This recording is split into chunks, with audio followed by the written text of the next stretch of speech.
Bonsoir. Bonsoir. Je ne voulais pas sonner, je me suis dit peut-être le bébé dort. Non. Pas de souci, vous pouvez entrer. Bonsoir. Je suis désolée, je ne sais plus ton nom. Berekia. Est-ce que tu sais écrire? Est-ce que tu peux me l'écrire sur un petit bout de papier et me faire un joli dessin en même temps? Oui. C'est gentil. Vous pouvez entrer. J'ai oublié. C'est un joli prénom, ça. Merveille, oui. Allez, vous pouvez vous asseoir comme bon vous semble, comme vous voulez. Et le bébé. C'est quoi, Là, bébé? des places. C'est quoi? Si vous préférez ici, là-bas. Comme vous voulez. Comme ça. Pour Tu veux moi. quoi? La coucou. Parle doucement. Vous préférez celui-là? Bah oui. C'est le bébé. Mais dis rien. Ta robe ici. Bah, tu t'occupes bien du bébé. Ouais. Hein? La coucou. Et j'ai Ezekiel là-bas.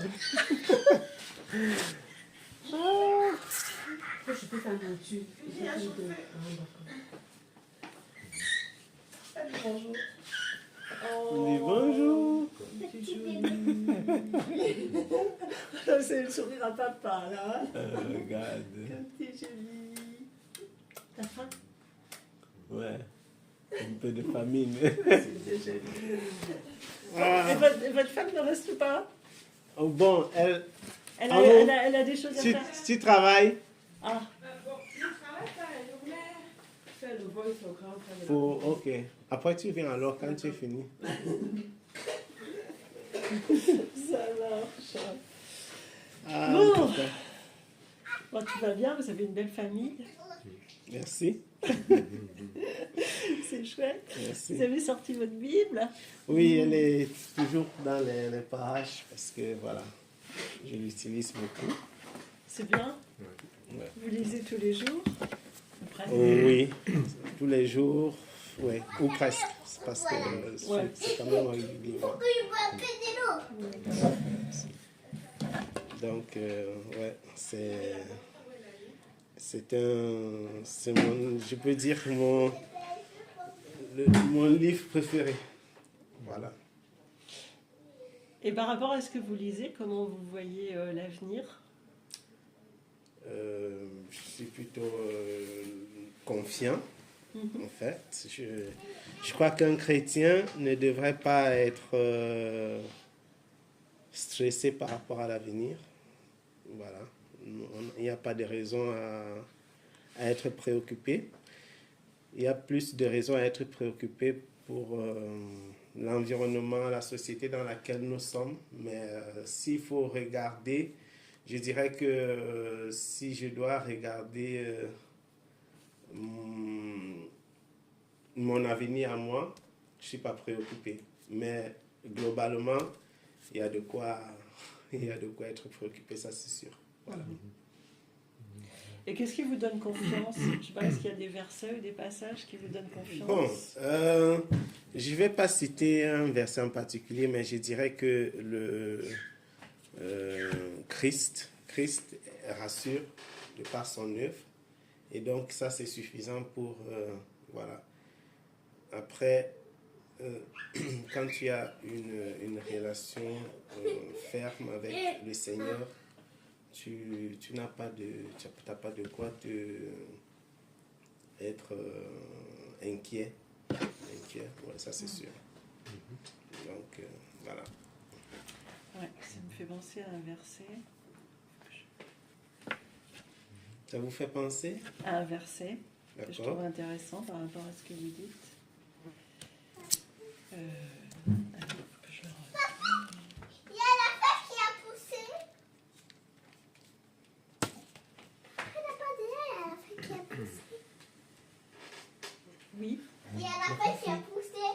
travaille Il y a quoi ici. qui a poussé? Une fleur. Oui, oui, on a feuille, compris, hein. Bérékia, on travaille D'accord. ici.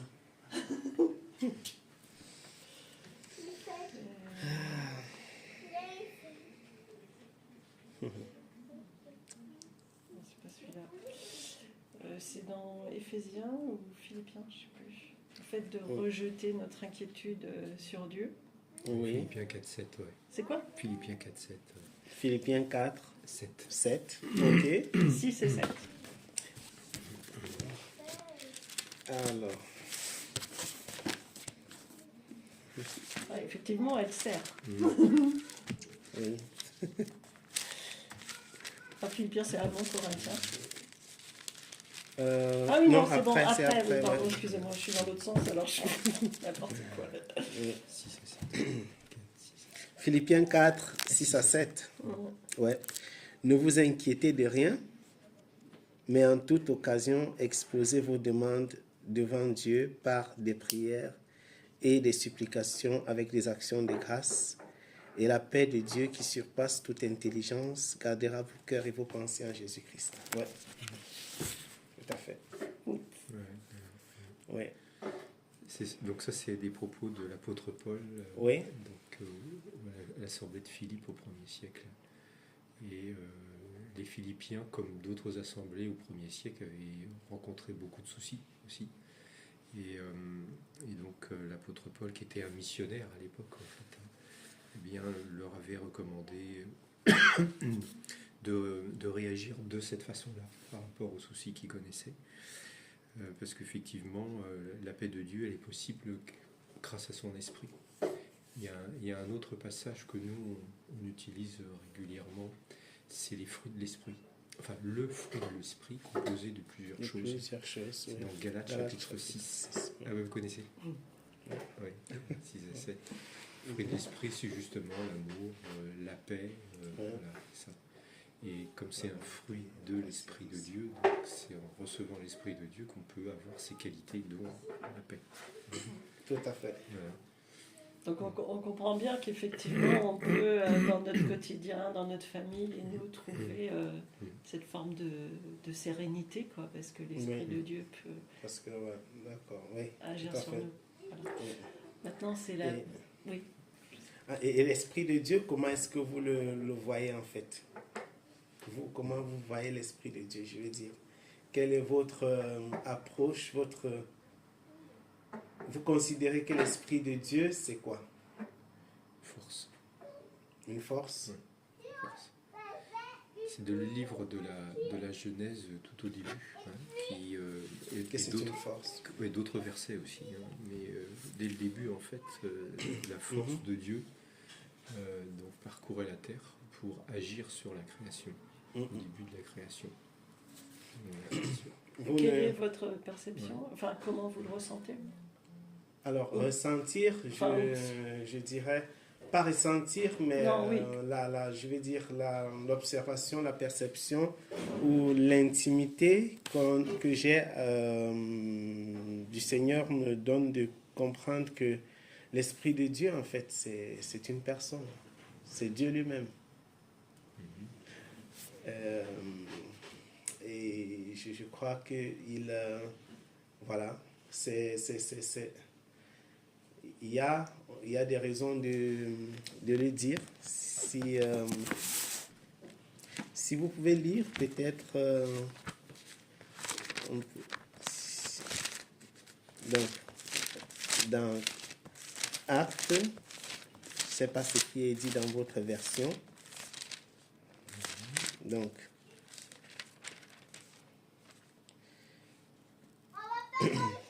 dans Actes au chapitre...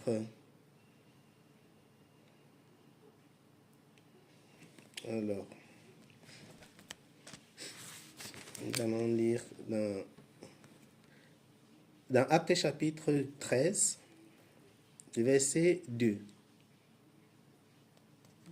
sais pas qu'est-ce qui est votre version, qu'est-ce qu'elle dit?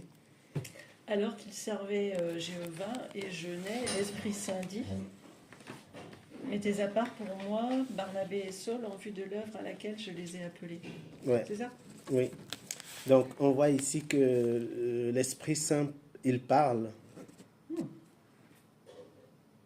Donc, Il communique. voilà. Oui. Il parle. Et donc, ce n'est véritablement pas qu'une force. L'Esprit Saint, c'est véritablement, c'est Dieu en fait. Si nous regardons la parole du Seigneur, alors on va comprendre. Si vous pouvez aussi regarder dans Acte 28, Acte, chapitre 28. Acte, chapitre 28. Alors, on va lire juste à partir du verset 25 à 28. Acte 28, de 25 à 28. Vous voulez que je lise dans ma traduction? Oui, c'est toujours mieux que... Voilà, comme ça je veux aussi Ok, comparer. comprendre. Comme ils étaient en désaccord les uns avec les autres, ils commencèrent à partir. Paul se contenta de faire cette remarque. C'est avec raison que l'Esprit Saint a dit à vos ancêtres, par l'intermédiaire du prophète Isaïe, va dire à ce peuple, vous entendrez mais vous ne comprendrez rien, vous regarderez mais vous ne verrez rien. En effet, le cœur de ce peuple est devenu insensible. Ils se sont bouchés les oreilles, ils ont fermé les yeux afin de ne pas voir de leurs yeux, ni entendre de leurs oreilles, ni comprendre avec leur cœur, ni revenir à moi pour que je les guérisse. Sachez donc que ce salut venant de Dieu a été envoyé aux gens des nations. Eux l'écouteront, c'est certain. Amen. C'est ce que vous vouliez qu'on lise? Oui, donc c'est le texte qui montre en fait une dimension de l'esprit que c'est pourquoi j'ai dit, je le vois comme Dieu lui-même en fait. Parce que là, on voit qu'il dit bien que le Saint-Esprit a parlé par le prophète. Par le prophète. A parlé à vos pères. Ouais. Mais en fait, il n'y a pas de... Oui, je comprends. Il n'y a pas de contradiction entre le fait que l'esprit communique et que ce soit une force, en fait. C'est le moyen que Dieu utilise. Forcément, cette force, elle est personnalisée pour communiquer avec les humains, pour faire écrire sa parole, pour nous communiquer la force de lutter, pour agir tout le temps en fait. Donc oui. elle est personnalisée, c'est évident, mais là on dit bien qu'il a parlé par l'intermédiaire du prophète. Oui, on dit bien que le Saint-Esprit a bien parlé à nos pères. Donc, c'est le Saint-Esprit qui parlait à Ésaïe. C'est ça. Ouais. Donc, en fait, le Saint-Esprit, c'est mais Dieu. Comment il a parlé alors, vous vous rappelez de la référence de quand Dieu a parlé à Ésaïe? On peut la retrouver. On va dire à ce peuple, attends, nous on a une note. Je crois que c'est Ésaïe chapitre 6. Si je regarde là. Moi je suis dans... Ah, qu'est-ce que j'ai? Ouais. C'est Isaïe 6? Oui, Ésaïe chapitre 6.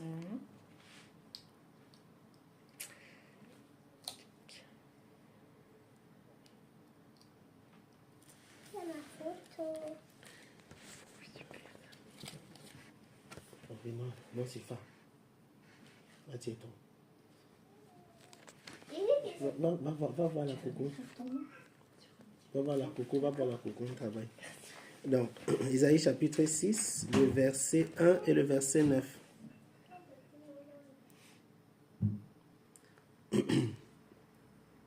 Alors, donc...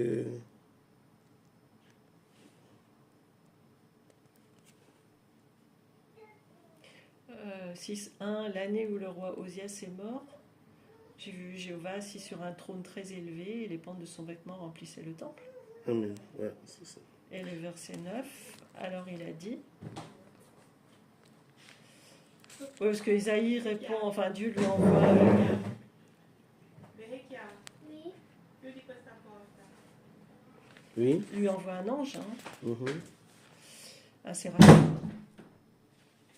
Enfin, non, il a une vision du trône, en fait. Oui. Voilà.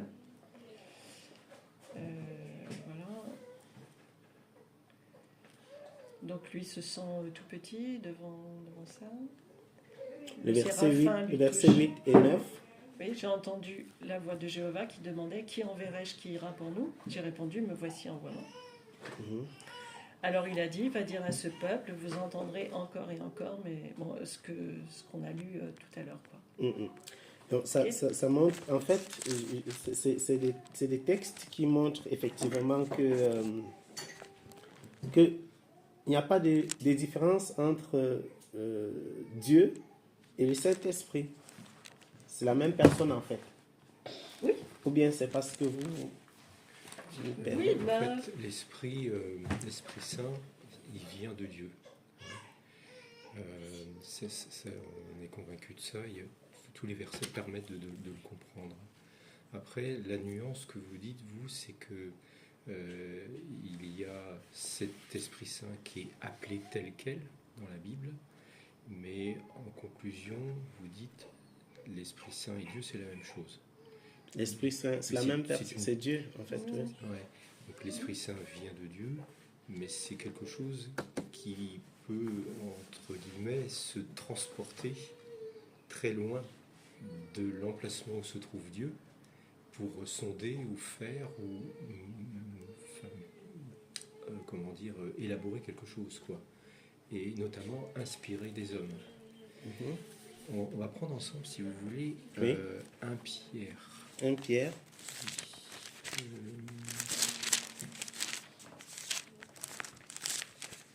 Non, c'est 2 Pierre. 2 Pierre. Chapitre 1. Oui. Pierre, chapitre 1, verset 21. Verset 21. Oui. Je vous laisse lire, comment c'est Bon, écrit dans la votre- version que j'ai, Ouais. après vous pouvez relire Oui. aussi, car la prophétie n'a point été apportée autrefois par la volonté humaine, mais les saints hommes de Dieu, étant poussés par le Saint-Esprit, ont parlé. Ouais. C'est ça. Et donc dans notre version, c'est la même idée, hein. La prophétie n'a jamais été apportée par la volonté de l'homme, mais c'est poussé, ou dans la version originale, porté. Porté par l'Esprit Saint, que des hommes ont parlé de la part de Dieu. Les hommes ont Deux parlé. Pierre. Ouais, c'est 2 Pierre 1, 21. Je crois que le terme grec, c'est souffler. Ouais. Là, on dit porter en fait dans la note, littéralement porter. Oui. Et donc, l'Esprit Saint, la force de Dieu, a agi sur l'esprit de certains hommes, donc les 40 C'est sorti. Ah, très bien. Bravo. Tu t'es- 40 auteurs, rédacteurs bibliques Donc, pour rédiger le canon biblique. Et dans l'histoire des hommes, des prophètes de l'an passé, comme Isaïe, eh bien, Isaïe s'est exprimé face au peuple pour exprimer des choses, et il a parlé avec l'aide de la force de Dieu. Donc c'est nous on voit en fait cet esprit, eh bien c'est la volonté de Dieu, il est saint, il vient de Dieu, c'est la volonté de Dieu qui agit, soit dans l'esprit des hommes pour parler, écrire, ou soit sur de la matière, comme ça a été le cas avec la création, quoi. Ou soit même sur les éléments, comme quand il y a eu des batailles dans le passé entre le peuple de Dieu et les nations environnantes. Et bien en fait, Dieu avec son esprit, il a fait venir la grêle, la pluie, des choses comme ça, quoi. Voilà. Donc c'est une force, disons, multifonctionnelle, mais qui est sainte, parce qu'elle vient du Créateur lui-même, quoi. Et il en a la totale maîtrise. Maintenant, ces éléments de réflexion, ils sont insuffisants pour avoir l'approche que nous, on a eue. Parce qu'il y a d'autres versets qui montrent que, comment dire, le Créateur, c'est une personne. C'est un seul Dieu. Voilà. Oui, Le oui, seul tout vrai à Dieu. fait. Il y a un seul Dieu, ouais. Un seul Dieu. Et donc que Jésus, c'est pas Dieu lui-même, c'est le Fils de Dieu. Pourquoi c'est pas Dieu? Oui, parce qu'en fait, c'est ce que vous pensez, quoi. Jésus est Dieu. Oui. Ouais. Voilà. Alors là, par contre, là, il faut un long développement pour montrer ça. Parce que c'est ce que je vois dans les Écritures, en fait. Ouais. Ben, nous, on voit pas la même chose. On peut comparer les versets Ouais. après. Oui, oui, Ouais. pourquoi pas. Moi, j'aimerais bien qu'on puisse développer ça pour comprendre. Ouais. Parce que, en fait, d'après, un peu comme je disais tout à l'heure, dans Actes chapitre 13, quand tu lis, on dit, le Saint-Esprit a dit, mettez-moi à part. Donc, il a parlé. Et dans Acte 28, on voit que, alors, Paul là-bas, il fait référence au Saint-Esprit et il dit que c'est le Saint-Esprit qui a parlé à Ésaïe. Or, Ésaïe dit que c'est Jéhovah. Ça veut dire que C'est le Dieu. Saint-Esprit, c'est Jéhovah.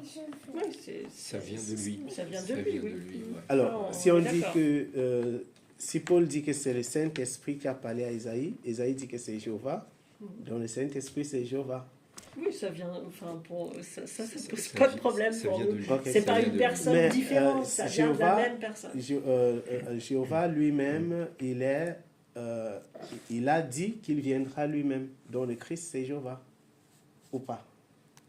Alors, Non. quel verset là vous utilisez pour dire ça? Bon, est-ce que vous pouvez lire Ésaïe 35? Je ne sais pas comment c'est écrit dans votre version. Ésaïe 35.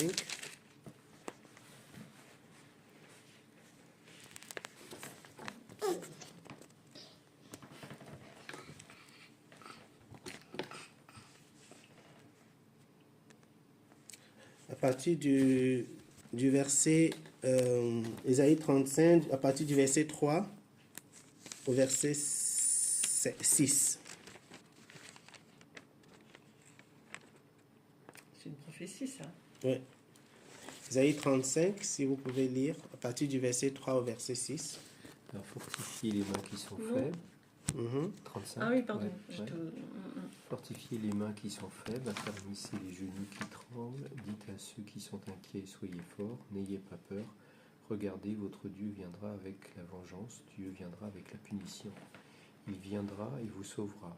À cette époque s'ouvriront les yeux des aveugles et les oreilles des sourds. À cette époque le boiteux bondira comme le cerf et la langue du muet poussera des cris de joie. Des eaux jailliront dans le désert et des torrents dans la plaine désertique. Alors, là, je suis arrivé Tout à au fait. 6. Attends. Oui. Oui. Alors, cette prophétie, elle parle de qui? De Christ. Ouais. Et là, dans la version que vous avez lue, on dit qu'il viendra comment? Lui-même. C'est littéralement Ouais, écrit ouais, qu'il viendra lui-même. ouais. Et Il viendra avec la De toute vengeance. façon, Ésaïe, il y a plusieurs. Ésaïe 35, on dit clairement qu'il viendra lui-même. Et il y a l'accomplissement de cette parole dans Luc. Alors, dans Luc chapitre 7. Ah oui. Va voir la coucou. Va voir la coucou. La coucou. Non, va voir la coucou. La coucou. Shandy. Va voir la coucou. Non, nous travaillons. Basta. Yenny. Yenny. Viens.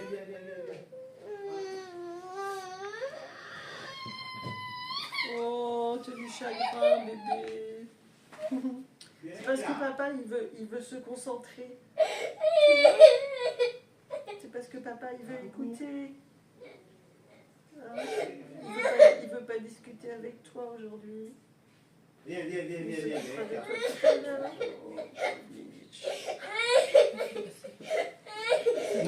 va voir la coucou. On veut travailler, on ne veut pas jouer. Je travaille et ça m'empêche de travailler.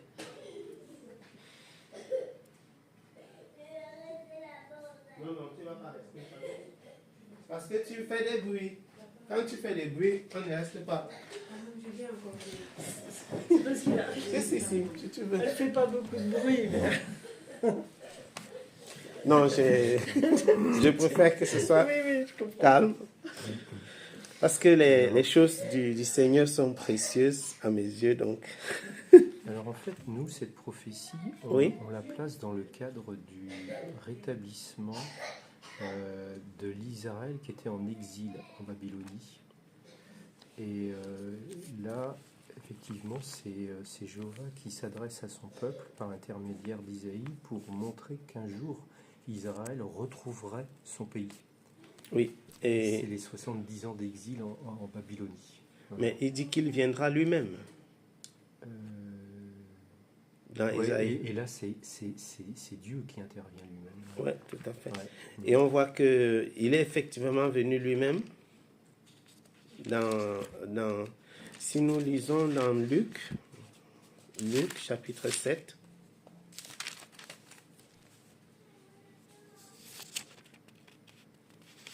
à partir du verset 20.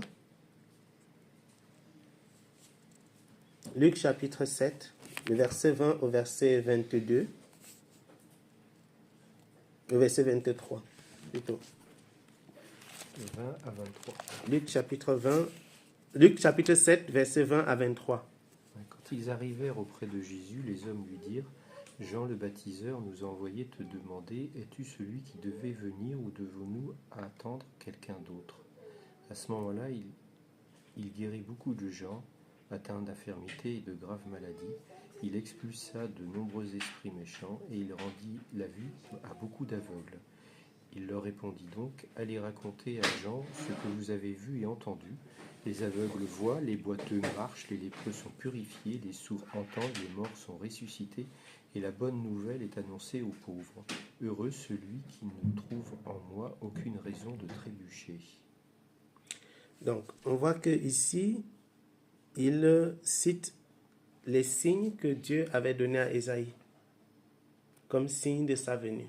C'est-à-dire qu'il a dit à Ésaïe que Dieu dit à Ésaïe, parce qu'en fait, le peuple d'Israël, d'après ce qui est compris là, c'est que le peuple d'Israël était dans la détresse. Et donc il dit: dites à ceux qui ont le cœur troublé, prenez courage, ne craignez plus votre Dieu. Bon, dans votre version, c'est Jéhovah, mais c'est pareil. La vengeance et la rétribution de Dieu, il viendra lui-même et vous délivrera. Et là, j'avais fait cette note avec le bic, parce qu'effectivement, il dit les yeux, le boiteux marchera, la langue du muet.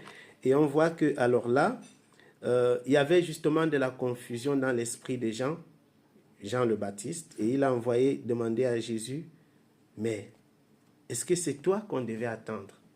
Effectivement, Jésus a dit: allez lui dire que les lépreux sont nettoyés, les sourds entendent, les morts ressuscitent. Donc, c'est l'accomplissement de ce que, en effet, Ésaïe avait annoncé. Et, sauf que Ésaïe avait dit que c'est Dieu lui-même qui vient. Oui. Et ce n'est pas la seule référence, en fait, dans les prophéties qui Mais en même temps, est comme ça. Jésus sur la terre, Oui, il a toujours reconnu que les miracles qu'il faisait, oui. C'était pas de sa propre initiative, ni de sa propre force, mais qu'en fait c'était avec la force de Dieu, avec l'esprit de Dieu. Oui, tout à fait. Donc en fait, il a toujours appelé Dieu son Père. Oui, en effet, il y a la raison pour laquelle, d'après ce que j'ai compris clairement en faisant vraiment une étude approfondie, c'est que le Christ, c'est Dieu qui est venu sur la terre, mais dans la peau d'un homme. Donc, il s'est comporté à la fois comme un homme et à la fois comme Dieu. comme un homme pour montrer un exemple, et c'est pourquoi des fois il présentait le caractère de l'homme en disant que voici comment les hommes doivent marcher, et donc quand il fait un miracle, il le dit clairement que ce miracle, je l'ai fait parce que mon Père qui est Dieu, parce que vous voyez, quand l'ange est venu voir Marie, l'ange avait dit à Marie qu'elle sera enceinte par L'Esprit Saint. l'Esprit Saint. Or, nous avons vu tout à l'heure dans Actes chapitre 28 que l'Esprit Saint c'est Dieu. Clairement, c'est que Actes chapitre 28 et Actes 13 disent, c'est-à-dire que Ésaïe a parlé au prophète et l'apôtre dit que c'est le Saint-Esprit. Donc, sur ça, si on regarde en français simple, on dira que le Saint-Esprit, c'est Dieu. Donc, Dieu... Mais vous utilisez le langage, hein. Vous utilisez un moyen pour parler. Donc, Oui. c'est... Forcément, la parole, elle émane de vous. Mais Oui, j'arrive je pas comprends trop un peu. à saisir cette nuance, en fait. Enfin, que c'est une personne... Oui, c'est Dieu. Ça émane de Dieu, en fait, cette force. Ah ouais, c'est ça que je ne voulais pas.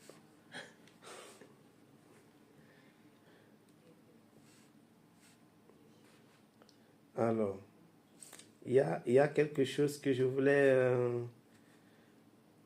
vous présenter. Parce que, en fait, ce n'est pas la seule référence dans l'Écriture qui montre. Il y a un autre texte que j'ai vu dans Zacharie que j'aimerais vous soumettre. Ça montre la magnificence, en fait, du Dieu qui a créé toutes choses. C'est quelque chose d'extraordinaire. Dans Zacharie chapitre 11, si vous voulez.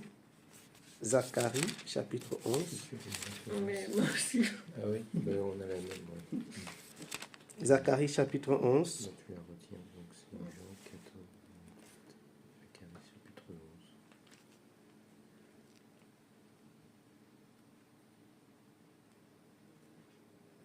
11. Zacharie chapitre 11.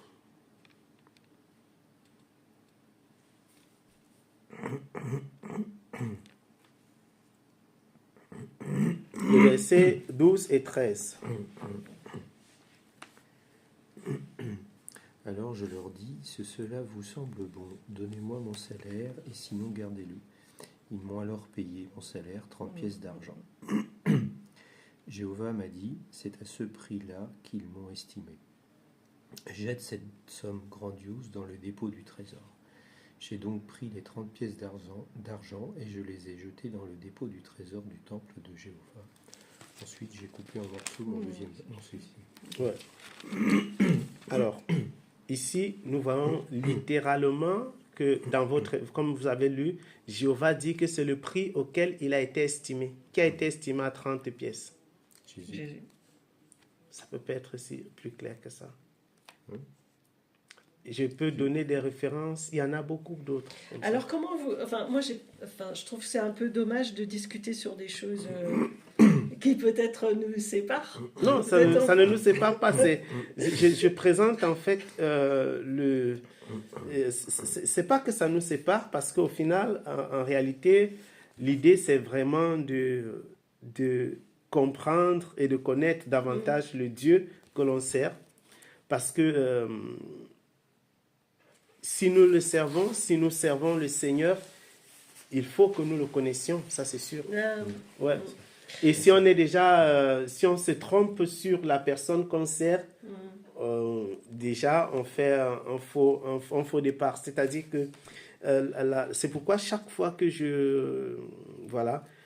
chaque fois que je m'approche du Seigneur, ou même lorsque j'échange avec quelqu'un qui parle du Seigneur, j'essaie de comprendre comment il perçoit le Seigneur, comment est-ce qu'il le voit. Parce que pour que tu puisses servir quelqu'un, tu dois le connaître. C'est-à-dire que tous ceux qui vivent dans cette maison sont censés connaître ma voix. Sinon, quand je parle et un étranger parle, ils ne feront pas la différence. Or, nous voyons clairement que dans Jean au chapitre 10, alors Jésus, lui, il a dit mes brebis entendent ma voix et me suivent. Ça veut dire que si vous ne discernez pas qui est Dieu, vous ne pouvez pas le suivre. Donc, si on prend par exemple Jean 3,16. C'est Jean Oui, 3,16. Dieu a tant aimé le monde qu'il Non, a... je ne me trompe pas, c'est pas celui-là alors. Jean 17,3. Jean 17, 3, oui, car la vie éternelle, c'est qu'ils te connaissent, toi et le seul vrai Dieu est celui que tu as... Oui. Je Vous vais n'avez dire- pas le sentiment qu'il y a deux personnes là? Oui, ça Donc la donne... connaissance est importante, Oui. effectivement, puisque Jésus a dit que la vie éternelle dépend de la c'est- connaissance. Oui, c'est La qu'ils te connaissance. connaissent. Alors, lisez bien ce qu'il dit. Il dit, dans Jean chapitre 17, le verset 3, il dit, « Oh, la vie éternelle, c'est qu'ils te connaissent, toi, le seul vrai Dieu, et Jésus-Christ que tu as envoyé. » Vous voyez, le Seigneur, il se révèle après que l'on l'ait véritablement cherché. Il dit, « Toi, le seul vrai Dieu, et Jésus-Christ que tu as envoyé. » Quand c'est écrit ainsi, vous avez comme l'impression que Dieu, il est différent de Jésus-Christ, n'est-ce Oui. pas? Oui. Alors, Qui est-ce a que... envoyé Jésus? Tout à fait. Est-ce que vous pouvez lire 1 Jean chapitre 5, le verset 20? 1 Jean. Chapitre 5, le verset 20. Ça donne l'impression, pourquoi? Parce que le Seigneur, c'est un Dieu de révélation. Il le dit clairement dans le livre de Jérémie, au chapitre 29, après je reviendrai. Il dit, « Vous me chercherez et vous me trouverez si vous me cherchez de tout votre cœur. » Il ne se laisse pas trouver au premier abord. C'est pourquoi il y a des textes de ce type dans les Écritures qui donnent l'impression C'est qu'il y a... le cœur, hein. Voilà. La connaissance est cachée aux sages de ce monde. Voilà, donc c'est pas avec... Ça ne se révèle pas à tout le monde. Voilà. effectivement. Et là, qu'est-ce que ça dit 1 Jean chapitre 5, le verset 20? Cependant, nous savons que le Fils de Dieu est venu et qu'il nous a donné la perspicacité pour que nous parvenions à connaître celui avec un C majuscule qui est véridique. Donc celui représente Dieu. Oui, Et nous sommes en union avec celui qui est véridique, donc Dieu, par le moyen de son Fils Jésus. Par le moyen de son Fils vous, Jésus. vous avez compris ça? Ouais. Donc, Christ, c'est lui qui donne de connaître Dieu. C'est Dieu qui sait, c'est Dieu qui est venu en Christ. Il a dit dans Jean au chapitre 14 à Philippe, « Pourquoi tu demandes de connaître le Père ?» Vous connaissez les textes? Celui qui m'a vu a vu le Père. Oui, mais on peut le comprendre aussi dans le sens où la connaissance est révélée par la connaissance que Jésus avait de son Père.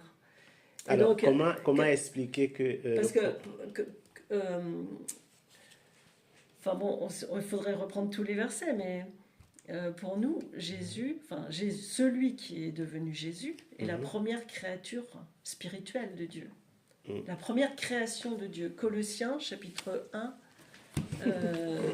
15, non? C'est ça? Colossiens chapitre 1, oui. C'est ça. Ok, vous pensez que Jésus a été créé? Oui. Oui. Non. On va examinons dans le... Alors, Galates, Éphésiens, Philippiens et Colossiens, chapitre... Je crois que Vous avez c'est dit... chapitre 1 et le Ok. 15, non? Oui. Je sais pas. Alors, je vais le Mais lire je suis parce que ça toujours parle sur du toujours. premier-né de la création. Mais c'est ça. Et ça ne veut pas dire qu'il a été créé. Pourquoi? On va examiner dans l'Écriture pourquoi. Alors, il dit, c'est lui qui est l'image du Dieu C'est ça. invisible, le premier-né de toutes les créatures. Le premier-né de toutes les créatures ne veut pas dire qu'il a été créé. C'est-à-dire qu'il a été créé comme les autres créatures. Regardez, vous savez... Oui, Parce oui, qu'en fait, en plus, il dit bien, il est l'image. Hein. oui. C'est-à-dire que pour nous, Jésus était d'abord une créature spirituelle, la première créature de Dieu. Et après, quand dans la Genèse, on dit « faisons l'homme à notre image », en fait, Dieu, le Créateur et Jésus, on va l'appeler Jésus, hein, Oui. ont travaillé ensemble à la création Donc, ils étaient... pendant des milliards d'années. Oui. Donc Jésus a une connaissance parfaite de son Père, ce qui fait que quand il est sur la terre, il peut dire « bah oui, celui qui m'a vu a vu le Père ». Et en fait, par sa conduite, par ses propos, il a appris aux humains à connaître Dieu. Ok.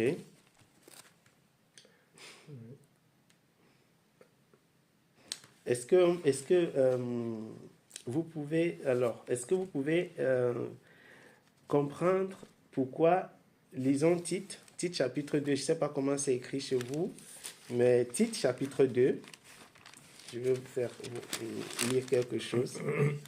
Tite chapitre 2, le verset 13. Tout en entendant Oui. tout en attendant l'heureuse espérance et la manifestation glorieuse du grand Dieu et de notre Sauveur Jésus-Christ, qui s'est donné lui-même pour nous afin de nous libérer de toute forme de mépris de la foi, de la loi, et de purifier pour lui-même un peuple qui soit son bien particulier, zélé pour les belles œuvres. En attendant la manifestation de notre grand Dieu et Sauveur Jésus-Christ. C'est lui le grand Dieu et le Sauveur. En réalité, si nous vivons dans un monde où il y a un Dieu et ce n'est pas lui le Sauveur, c'est très grave. Si quelqu'un d'autre que Dieu peut sauver, donc comment il peut avoir un Dieu et ce n'est pas lui qui sauve? Je veux dire... Si, bien sûr. C'est pas contradictoire. Hein. Ésaïe a dit que c'est Dieu qui sauve. Bien sûr, hein, Oui. c'est le Créateur, C'est c'est lui lui qui qui a décide. tout prévu, c'est C'est lui lui qui qui décide. décide. Hein. Bon. Mais il sauve par le moyen de Jésus. Par lui-même. Est-ce que vous avez compris est-ce que pour vous ça vous dit quelque chose, la notion de rançon pour Jésus?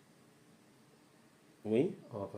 Oui. C'est quelque chose que vous avez déjà appréhendé? La rançon, oui, Jésus s'est donné lui-même en rançon Voilà. pour nos péchés. Et qu'est-ce que ça veut dire pour vous du coup? Ça veut dire qu'il a pris ma place, il a pris la place du pécheur. Et c'est en ordre avec ce qu'Ésaïe a prophétisé justement dans Ésaïe au chapitre 53. Et c'est pourquoi j'ai dit que Jésus c'est Dieu. Parce que effectivement, il dit dans Ésaïe au chapitre 53, il n'a pas péché, il a été accusé, il a été abandonné, frappé, etc. Et on voit effectivement que c'est de Jéhovah qu'il parle. Et comment ne pas comprendre que ce soit... comment? Et donc Jésus est venu offrir sa vie en sacrifice. Oui. Un peu comme on offrait les animaux sous la loi. Oui. Et sauf que lui, il avait un corps parfait. Mm-mm. Donc il a offert volontairement sa vie. Oui. Donc il a accepté ce que Jéhovah lui avait demandé, ou Dieu lui avait demandé. Mm-hmm. Et donc son sacrifice est venu couvrir quoi, à votre avis? Qu'est-ce qu'il est venu couvrir? Qui est Jésus? Alors, le sacrifice de Jésus est venu qu'offrir ou apporter une valeur équivalente à quelque chose qui a été mal fait dans le passé. Oui. C'est le prix de la rançon, Oui. sa vie parfaite. Oui. Et c'est venu couvrir ou apporter une contre-valeur par rapport à qui, à votre avis? Par rapport au péché qu'Adam... Voilà, Oui. c'est ça. Et la parole du Seigneur déclare qu'il est le second Adam, c'est-à-dire que celui qui justifie. Voilà. Et donc, parce que l'humanité est enfermée dans le péché jusqu'à ce que Christ ne soit révélé. Et Dieu, il a annoncé qu'il viendrait lui-même, c'est-à-dire qu'il va sauver. Parce qu'en fait, nous sommes les créatures de Dieu. Et dans le plan parfait du Seigneur, il a décidé de sauver sa créature. Et donc, il s'est révélé à l'homme en Christ pour porter le péché de l'humanité. Et quand il s'est révélé à l'homme en Christ, effectivement, il y a eu l'accomplissement de toutes les paroles qui étaient annoncées de lui. C'est pourquoi il dit aux pharisiens, vous sondez les Écritures. Quand on sondait les Écritures, c'est pour chercher qui? Dieu. C'est ça. Et il leur a dit, vous sondez les Écritures, pensant y trouver la vie. Mais les Écritures parlent, c'est ce que Jésus a dit. Vous connaissez le texte. Oui. Il a dit, les Écritures parlent de moi. Oui, c'est ça. Or, les Écritures parlent de Jéhovah. Donc, Jéhovah, c'est lui, Christ, qui est révélé dans la chair pour prendre le péché des hommes. Et ça montre toute la grandeur du Seigneur et pourquoi l'œuvre de la résurrection, elle est parfaite. Parce que si le Seigneur avait sauvé l'humanité par quelqu'un d'autre, alors nous devrions, c'est-à-dire qu'on aurait, je veux dire, on aurait une dette dont nous devrions notre salut à quelqu'un d'autre qu'à Dieu. Mais Ésaïe dit clairement qu'il est venu lui-même pour vous sauver. Et Zacharie dit... Pourquoi? Enfin, on est en dette vis-à-vis de Dieu. Voilà. C'est Dieu qui a sauvé en envoyant son Fils en venant. Parfait. Oui, en venant lui-même dans la chair de Christ. Juste une question. Qu'est-ce que c'est pour vous la mort? La mort, c'est la séparation d'avec Dieu. La condition des morts humaines, des humains. Bon, les humains, ils sont en fonction de la situation. D'après l'Écriture, Hébreux chapitre 9 est clair.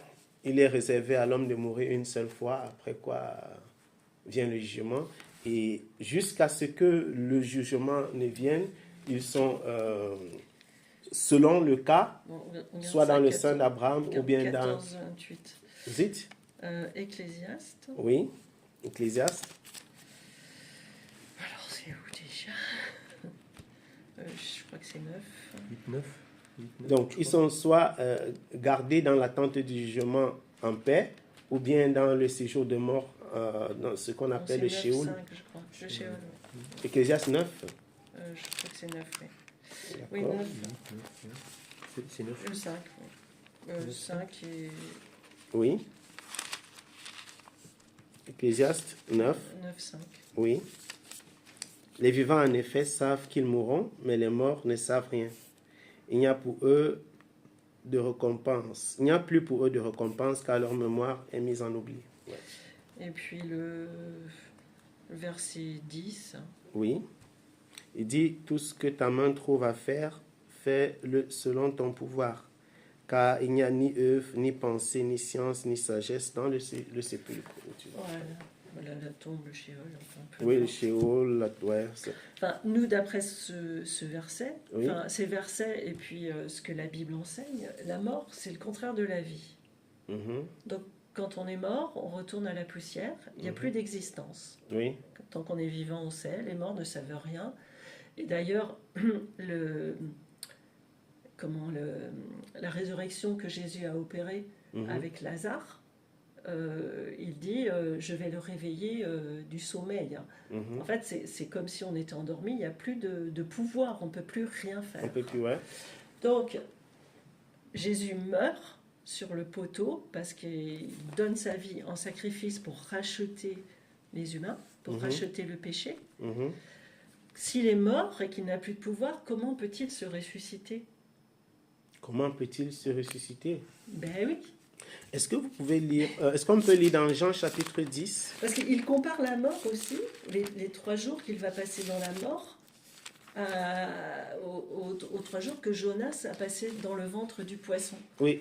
Si Dieu n'avait pas délivré Jonas, il était mort. Il n'avait plus de vie possible pour lui. Ouais. Donc en fait, Jésus compare sa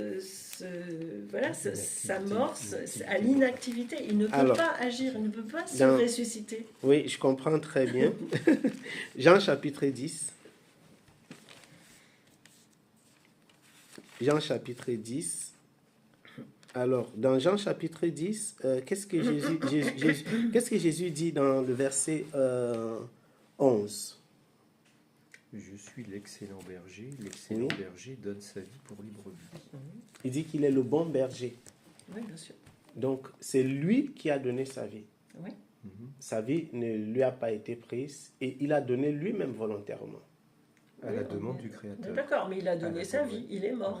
Alors, quand vous regardez l'œuvre qui a été accomplie par Christ, vous aurez, si vous dites que c'est à la demande du Créateur, en réalité, oui, vous avez l'impression qu'il est séparé du Créateur. Lui-même le dit.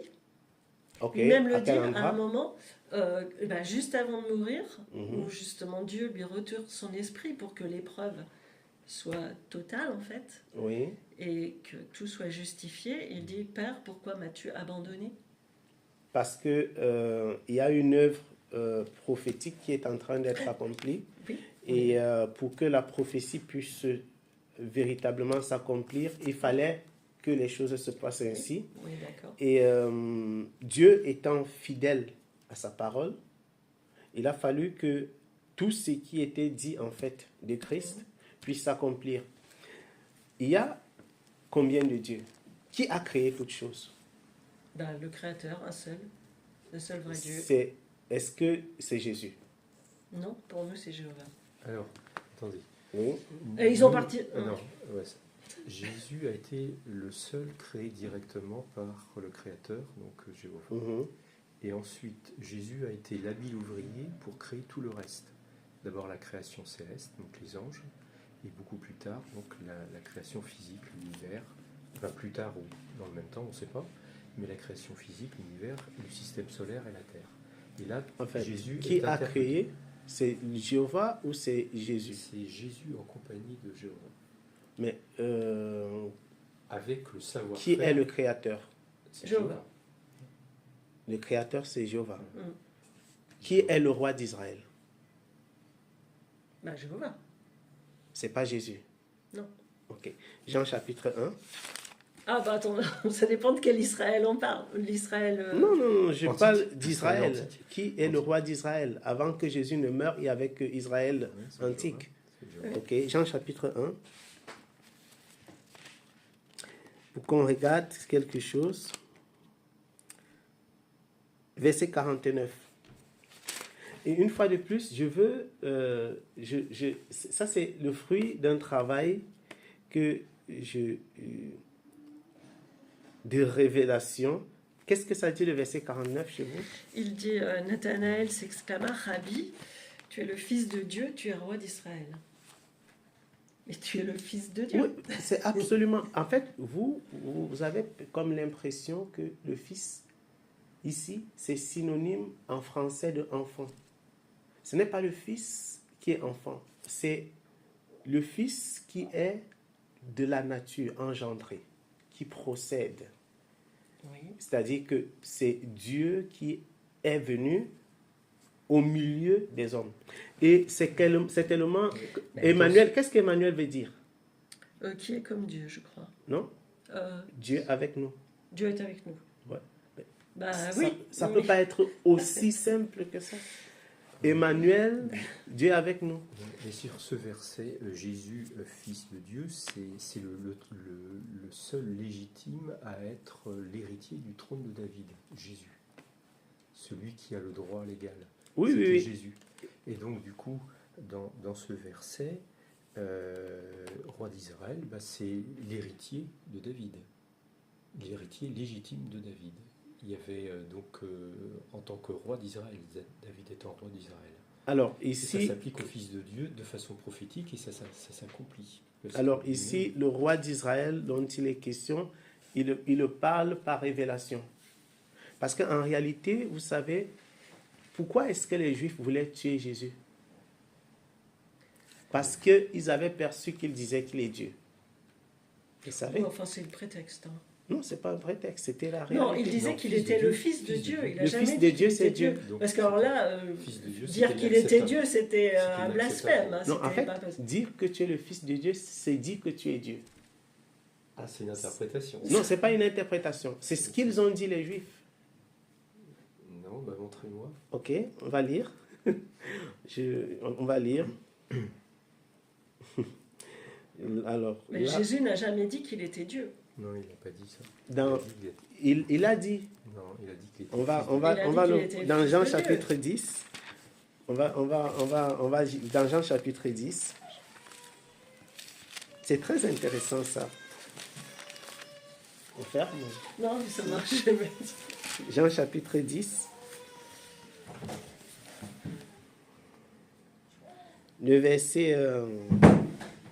verset 32 et verset 33.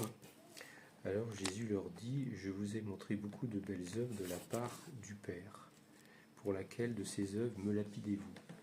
Les Juifs lui répondirent, nous te lapidons non pas pour une belle œuvre, mais pour blasphème, car toi, bien qu'étant un homme, tu te fais Dieu. Tu te fais Dieu.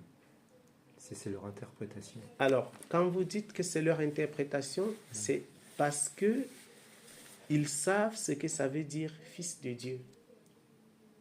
Parce que fils de Dieu, Dieu, il n'accouche pas comme les hommes et les femmes. En fait, ils savent que le Messie, c'est exactement ce que Ésaïe avait dit. Dieu viendra pour vous sauver. On est d'accord que c'est ce qu'Ésaïe a dit, que Dieu viendra. Parce qu'il faut qu'on soit d'accord Oui, que le Messie... après, voilà, ça dépend de... Parce que Isaïe, il y a plusieurs accomplissements, en fait. Oui, Dans je les vais dire... prophéties d'Ésaïe, il y a des accomplissements. Non, je vais dire que Ésaïe, quand il dit ça, il parle effectivement du Messie. Dieu viendra lui-même et vous sauvera. Yeshua, qu'est-ce que ça veut dire? Mais c'est Jésus, ça. C'est Jésus. Qu'est-ce que ça veut dire en français, Yeshua? C'est le Dieu qui sauve. Ouais. Yeshua Hamashiach. Je vous fais Jésus. confiance. Oui, oui, oui. Et, vous pouvez. Yeshua, on l'a vu, mais je ne me rappelle pas, moi. C'est le nom de. Donc, Ésaïe a prophétisé que Dieu va venir lui-même. Parce qu'une fois de plus, j'ai dit, si Dieu ne nous sauve pas, qui peut sauver? Et il a dit que Dieu viendra lui-même. Regardez un peu dans le jardin quand l'homme a péché. C'est Dieu lui-même qui est descendu et qui a accompli l'œuvre. C'était une prophétie. Il a pris un animal innocent qui a été tué. Et là, c'était la préfiguration de ce qui se passera. Un animal innocent. Et si vous vous souvenez, dans la loi de Moïse, c'était des animaux innocents qui étaient donnés. Et donc, Dieu a accompli ça dans le corps de Christ, dans la chair de Christ. Dans Jean chapitre 1, il dit, au commencement était la parole était avec Dieu, la parole était Dieu. Ben oui. Donc, la parole, qui servait de messager, pour nous, Jésus, Oui. en créature spirituelle, était avec Dieu. Combien de personnes, là, du coup? Et la parole était... Dieu avec un petit d. Non. Ah, chez vous, c'est avec un petit d. Eh oui. La parole, comment... Donc, il y a un, Parce grand, il y a un Dieu avec grand D et un Dieu avec petit oui, d. oui, parce qu'en grec, il y a théos et o théos. Il y a le Dieu, Oui. donc qu'on traduit par était Dieu avec un D majuscule. Oui. O théos, Oui. le Dieu, et était Dieu De nature divine. comme un adjectif en fait, sans article, qui veut dire de nature divine. Et un Donc, homme, comme comment un un homme adjectif. peut être de nature divine? Mais il y a d'autres humains qui ont été qualifiés de Dieu. Oui, ce qui s'est passé avec Paul, mais ça c'était une hérésie. Non, mais même avant. Quoi, dans le livre des psaumes? Il dit, vous êtes Que des, vous êtes- oui, vous êtes des dieux. Vous êtes des dieux. Oui, oui, dans le livre des psaumes. Après, Jésus était de nature divine, donc il n'y a pas de problème à mettre un petit dé. Jésus est Dieu. Mais c'est pas la même personne, puisqu'on En fait, dit. Alors, oui. comment on peut dire qu'il était avec? Parce que, C'est en pas fait, le même. Hein. oui, il est, en fait, ma parole. Il y en a deux là. En fait, et c'est pourquoi je disais que Dieu, il se révèle. Parce que si vous lisez la suite de Jean chapitre 1, après il dit celui-ci était au commencement avec Dieu. Oui. Au commencement. Alors- Au commencement de quoi? De quoi, comment? Bah, au commencement de quoi? Alors- S'il y a un commencement, c'est un début. Qu'est-ce qui s'est passé? C'est quoi Oui. ce commencement? Alors, il dit, voici. Est-ce que Dieu, Oui. le Mhm. Créateur, peut avoir un commencement? Dans le verset 3. Non, mais on ne dit pas ici que Dieu a un commencement. Ben, oui, mais justement, on dit au commencement était la parole, Oui, la parole était avec Dieu, oui. et la parole était un Dieu, celui-ci. La donc- parole était un Dieu. Oui, Ouais. pour nous. Ah, chez vous, c'est écrit un Dieu. Oui, parce que c'est théos. La parole était Dieu. Ben oui, vas-y, continue. Donc celui-ci, Mhm. la parole, hein, était au commencement avec Dieu, donc au théos, le créateur. Et dans le verset 3, Toute chose vint à l'existence par son intermédiaire, et pas même une chose ne vint à l'existence si ce n'est par son intermédiaire. Bon, là, il y a Donc combien de celui-ci dieux? était au commencement. Qui? Mais la parole était au commencement avec Dieu. Et le commencement de quoi? Attendez, je veux bien percevoir qu'est-ce que vous êtes en train de dire. Vous parlez, la parole, vous êtes en train de séparer la parole de Dieu. Oui. Mais oui, ils sont avec. Oui, je pose une question, comme je suis en train de parler là. Mhm. Est-ce que vous pouvez séparer ma parole de moi? Ah, c'est pas à prendre au sens Mais, littéral. Non, non, non, La parole. je veux juste... Ouais.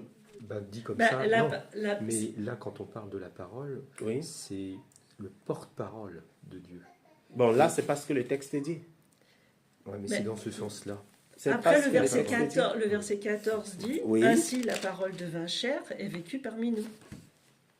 C'est très simple. C'est-à-dire que Dieu est sa propre parole. Et nous avons contemplé sa gloire, une gloire comme celle d'un fils unique Et c'est pourquoi qui vient d'un père. Hein. il est Dieu. Parce que, en fait, pour revenir à cette idée, c'est qui Dieu? Vous savez pourquoi, quand quelqu'un donne sa parole, c'est lui qu'on condamne. Si je vous fais une promesse et je vous donne ma parole, si je ne la respecte pas, qui est-ce qu'on va condamner?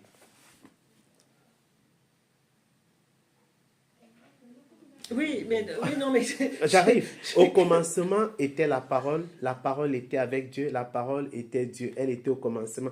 La parole, il est écrit que c'est par elle que toute chose a été créée. Dieu cache la révélation de sa personne dans l'écriture.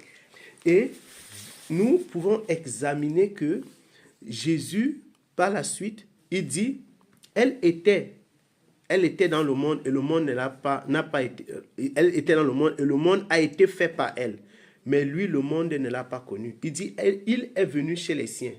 Qui est venu? C'est Dieu. Jésus. Oui, Jésus. Mais il est venu, ça veut dire que il est venu, il n'était pas. Il est venu chez les Oui, siens bien sûr. et ils ne l'ont pas reçu.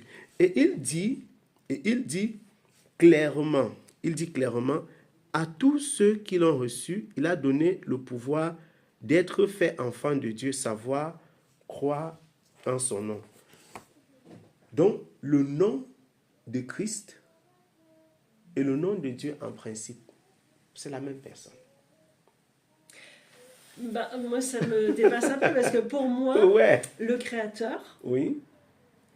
est-ce qu'il a un début? Non, ici, on ne dit pas que Jésus a un début. Hein. Bah, au commencement, c'est quoi le commencement de quoi alors? Ici, ce n'est pas le commencement de Dieu. C'est pas le commencement C'est de le Dieu. commencement de la création. C'est le commencement de Voilà, la et création. c'est pas de Dieu, c'est pas de Dieu. Parce que Non. ça Voilà. rejoint en fait. On ne dit pas qu'il a été créé au commencement. Celui-ci était au commencement avec Dieu, donc la parole. Donc, Pour il moi, était déjà là, ouais. Et toute chose vinrent à l'existence par son intermédiaire. Et en fait, ça rejoint le passage de Colossiens qu'on a pris tout à l'heure, qui dit que Jésus est le début de la création et qu'il a participé à la venue de toute chose, en fait. Le passage de Proverbe qui dit qu'il était l'habile ouvrier. Alors, Oui, en fait, Pour moi, Dieu n'a commencement, pas c'est- de début, n'a pas de fin. Jésus non plus. Bah si. Non, Jésus n'a pas de début ni de fin. Jésus n'a pas de début ni de fin et on peut l'examiner dans l'écriture. Attendez, je vais vous... Il y a des preuves claires dans l'écriture, hein, pas ailleurs. Si nous regardons, alors, j'ai noté.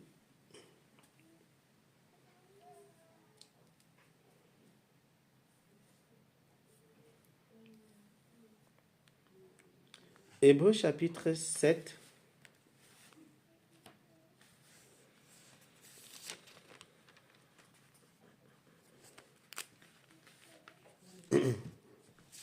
Hébreux chapitre 7. Les 3 premiers versets.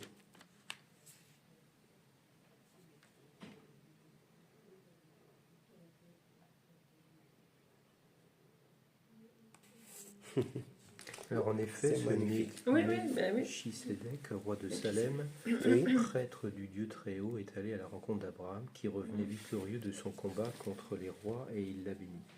Et Abraham lui a donné le 10e de tout. Tout d'abord, son nom se traduit par roi de justice. Ensuite, il est roi de Salem, c'est-à-dire roi de paix. Étant sans père, sans mère, sans généalogie, n'ayant ni commencement de jour, ni comme fin de vie, mais ayant été rendu semblable au Fils de Dieu, il reste prêtre pour toujours. Après, quand on dit ça, sans généalogie, en fait, c'est un homme. Donc, on parle d'un homme, là, vraiment. Et si c'est Christ? Melchisédek, c'était un homme qui est venu en préfiguration de Christ. C'est-à-dire, comme Christ, il n'a pas de début ni de fin. Christ, Dieu ne peut avoir de début et de fin, en fait. C'est par rapport à la prêtrise, ça. Oui, c'est ça. Mais on parle du personnage. Mais Si vous lisez, Oui. le verset 20 donne une révélation, le verset 20 du chapitre précédent donne une révélation en fait de ce qui est caché ici. Il dit, où Jésus est entré pour nous comme un précurseur, ayant été fait souverain sacrificateur pour l'éternité selon l'ordre de Melchisédek.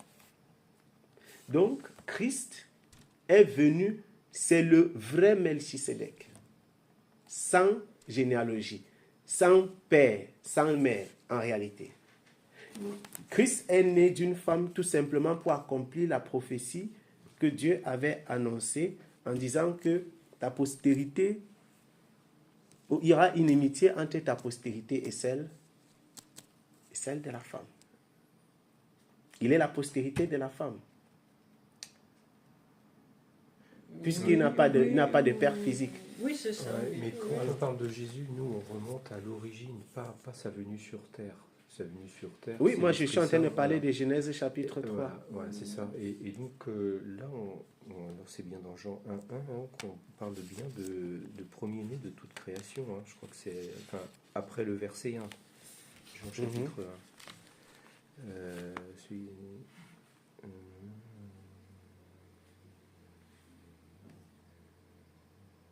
Non, c'est pas ici. Premier-né de toute création. C'est dans Colossiens, je crois. Ah oui.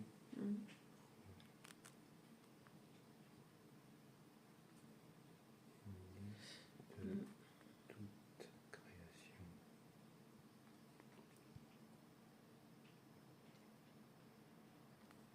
Oui, il devait être prêtre à la manière de Melchisédek, qui a été roi et prêtre de Dieu.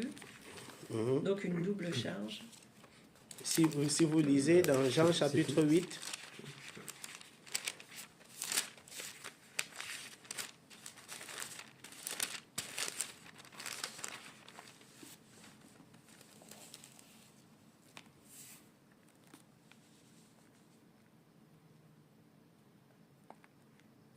C'est par rapport à la prêtrise, en fait. Jean chapitre 8, le parti du verset 53.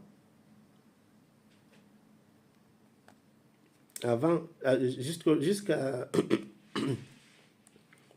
partir du verset 53 jusqu'au verset 58, je vais lire. Ils disent, es-tu plus grand que notre père Abraham? C'est Jean chapitre 8. Qui est mort?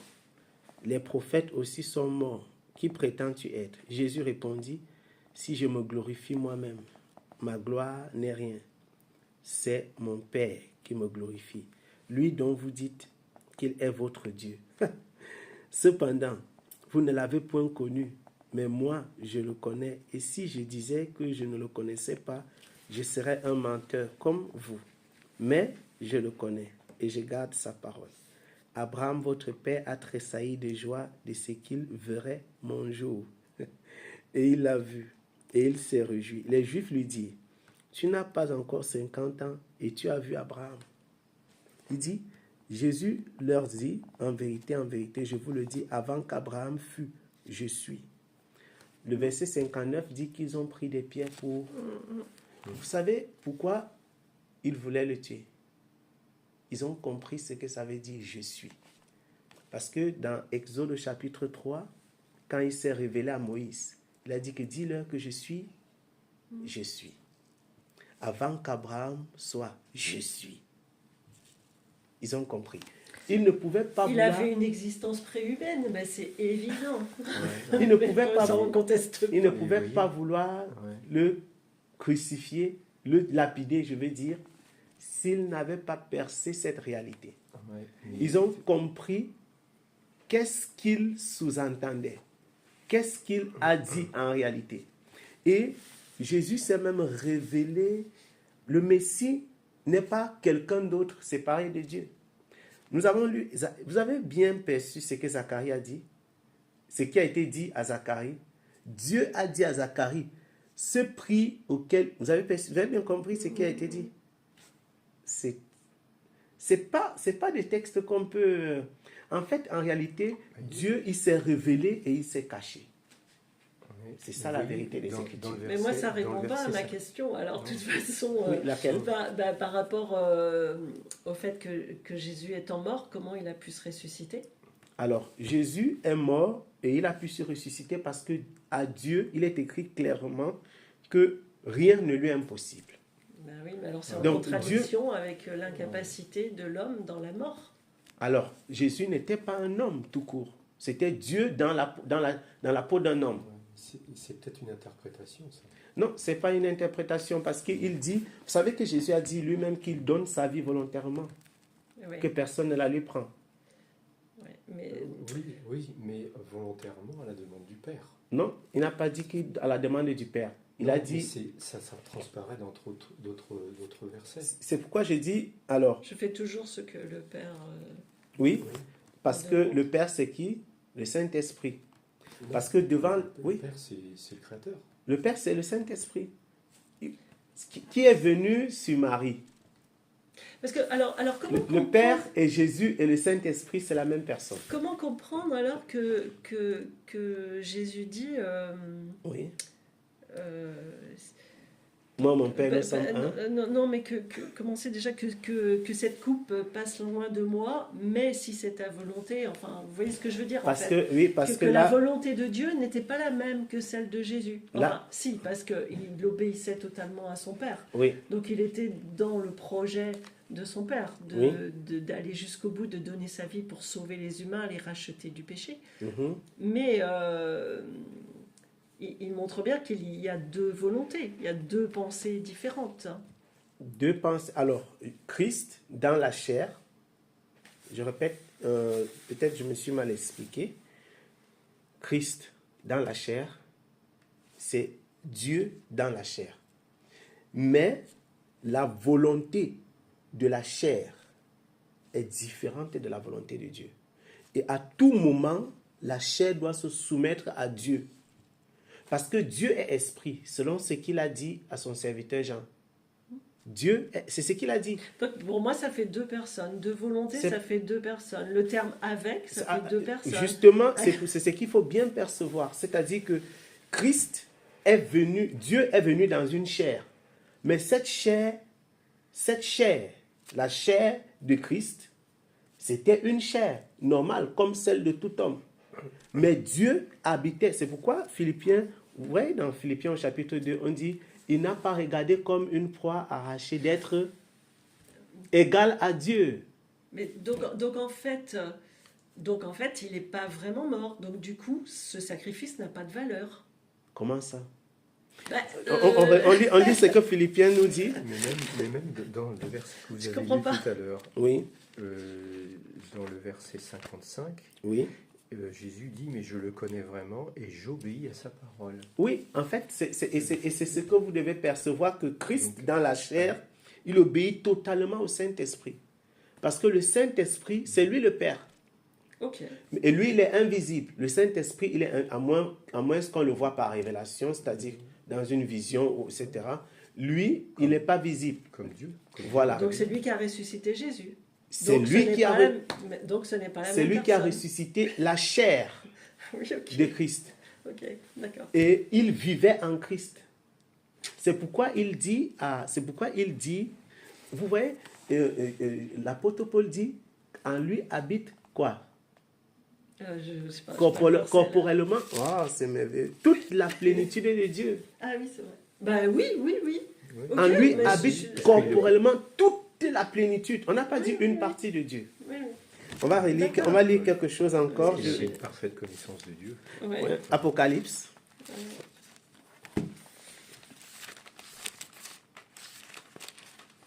Chapitre 1. C'est magnifique ça. Apocalypse chapitre 1. Ben là, oui, ça commence, c'est pareil, quoi. Hein. Non, vous ne pouvez pas encore dire Révélation que... de Jésus que Dieu lui a donné. Ouais, non, c'est pas terminé. Hein. On continue. Apocalypse chapitre 1, le verset 8, qu'est-ce qu'il dit? Je suis l'alpha et l'oméga, dit Jéhovah, Dieu, celui qui est, qui était et qui vient, le Tout-Puissant. Mhm. Qu'est-ce qu'il dit? Je suis L'alpha et l'oméga. l'alpha et l'oméga. Donc, C'est qui l'alpha et l'oméga? Jéhovah. Première et dernière lettre de l'alphabet pour montrer l'infini derrière et l'infini devant. Et qu'est-ce que ça vous fait comprendre en fait? Ben là, on parle de Dieu. Et c'est qui? C'est pas Jésus? C'est Jéhovah, C'est Jésus. le créateur. Pourquoi? Révélation de... C'est là où c'est extraordinaire. Que Dieu lui a donné. Non, Que c'est... Dieu lui a donné. Alors, repensez. Et vous voyez, c'est là où c'est extraordinaire. Je redis encore, c'est extraordinaire. On dit, c'est quoi une révélation? Présentation de quelque chose qui était emballé, qui était caché. On dit, c'est un peu comme si on disait révélation. Donc, ouverture de certaines choses qui étaient cachées sur Dieu, qui a été donné, donc des révélations des choses qui étaient cachées. Il dit donc ici qu'il est l'alpha et l'oméga. Oui, mais là, on ne parle pas de Dieu, on parle de choses qui doivent arriver bientôt. Non. C'est une révélation des choses qui doivent arriver bientôt. Non, c'est des choses qui sont. C'est-à-dire, il dit révélation de Jésus-Christ. C'est la révélation de la personne de Jésus-Christ. Non, c'est pas ça. Bon, qui parle ici? Non. Révélation de Jésus-Christ que Dieu lui a donné pour montrer à ses esclaves les choses qui doivent arriver bientôt. Ok. C'est les révélations des choses qui doivent arriver bientôt. Non, révélation de Jésus-Christ. Alors, Oui, qui transmet à Jean, quoi. donné à Jésus-Christ Non, par Dieu. c'est la personne de Jésus-Christ. Ah, bon, qui parle ici? Il faut déjà qu'on comprenne qui parle. C'est Jean qui C'est rapporte. Non. Je veux dire qui s'adresse ici. Qui est en train de s'adresser. C'est Voici, Jésus. il vient sur des nuées. Il est mis pour qui? C'est Jésus qui révèle Et à qui- Jean par l'intermédiaire des anges. Qui dit je suis l'alpha et l'oméga? Qui dit je? Ça c'est Dieu, ça. Je suis l'alpha et l'oméga. Attendez, qui parle ici dans le livre d'Apocalypse? C'est Jean qui écrit. Oui. Et, ok. Jean qui écrit. Je et dis, inspiré le verset 5, qu'est-ce qu'il dit dans votre texte? de la part de Jésus-Christ, le témoin fidèle, le premier d'entre les morts et le chef des rois de la terre. Oui. Donc, C'est lui qui parle dans ce texte. non, C'est Jésus qui parle. Alors, qui il dit, inspire Jean. c'est Jésus. Il faut déjà qu'on comprenne qui parle. Si vous dites que ce n'est pas Jésus, ce sera très intéressant. Déjà, il faut que nous sachions qui parle ici. Si vous dites que... Le verset 8 dit je suis l'alpha et l'oméga, dit Jéhovah. Ah, le verset 8 dit, je suis l'alpha et l'oméga, Dit Jéhovah Dieu. dit le Seigneur, qui est, qui était et qui sera le Tout-Puissant. Ok. Le Tout-Puissant. Très intéressant. Vous avez dit que c'est Jéhovah qui parle. Donc, il dit, je suis... Là, juste là. Oui. Je suis l'alpha et l'oméga, le premier et le dernier. Ce que tu vois, écris-le et envoie-le aux 7 églises qui sont en Asie. Il cite les églises. Et on continue. Il dit, il décrit maintenant comment était cette personne qui parlait. Dans ce texte d'Apocalypse, chapitre 1. Oui. Il décrit les pieds il décrit la personne. Alors que nous avons vu dans le verset 2 d'Apocalypse, il dit, lequel a rapporté la parole de Dieu et le témoignage de Jésus-Christ et tout ce qu'il a vu. Donc, si vous dites... C'est Jean qui a témoigné. C'est Jean qui a témoigné, tout à fait. Et vous dites que ce n'est pas de Jésus-Christ dont il est question ici. Dans l'alpha et oméga, non, c'est Dieu lui-même. Ah, donc c'est pas Jésus-Christ qui est l'alpha et l'oméga. Non, parce que Jésus a été créé. Révélation de Jésus-Christ qu'il a reçu de Dieu pour montrer à ses serviteurs les choses qui doivent arriver bientôt et qu'il a fait connaître par l'envoi de son ange à son serviteur, à Jean son serviteur. Son ange ici, l'ange c'est l'ange de qui? Oh, on ne le sait pas. De Jésus. C'est un ange, C'est un un serviteur. ange, C'est un oui. serviteur. De son ange. C'est Et un- un homme ne peut pas avoir d'ange. Non, mais c'est l'Esprit de Dieu qui a parlé par l'intermédiaire de l'ange Non. à Jean. Son est mis pour qui? Pour Jésus-Christ ou bien pour qui? Comment vous dites? Alors, lisez le verset 1 dans votre livre. Dans votre Il a ver- envoyé son ange et par son intermédiaire, il les a présentés sous forme de symboles. Non, à son non, non, esclave le Jean. verset 1. Ah, Oui, le 1, je suis dans le 1. révélation de Oui. Jésus-Christ que Oui. Dieu lui a donné. Oui. Donc Dieu donne à Jésus-Christ des paroles pour Non, montrer. vous êtes en train de lire. Alors, révélation Oui. de Jésus-Christ que Dieu lui a donné. Révélation de Ah, oui, Jésus-Christ que Dieu lui a très bien, donné comme dans ma pour version. montrer à ses esclaves Mhm. les choses qui doivent arriver bientôt. Et il a envoyé son ange. Donc là, c'est Jésus-Christ qui a envoyé son ange. Et par son intermédiaire, il les a présentés sous forme de symboles à son esclave Jean.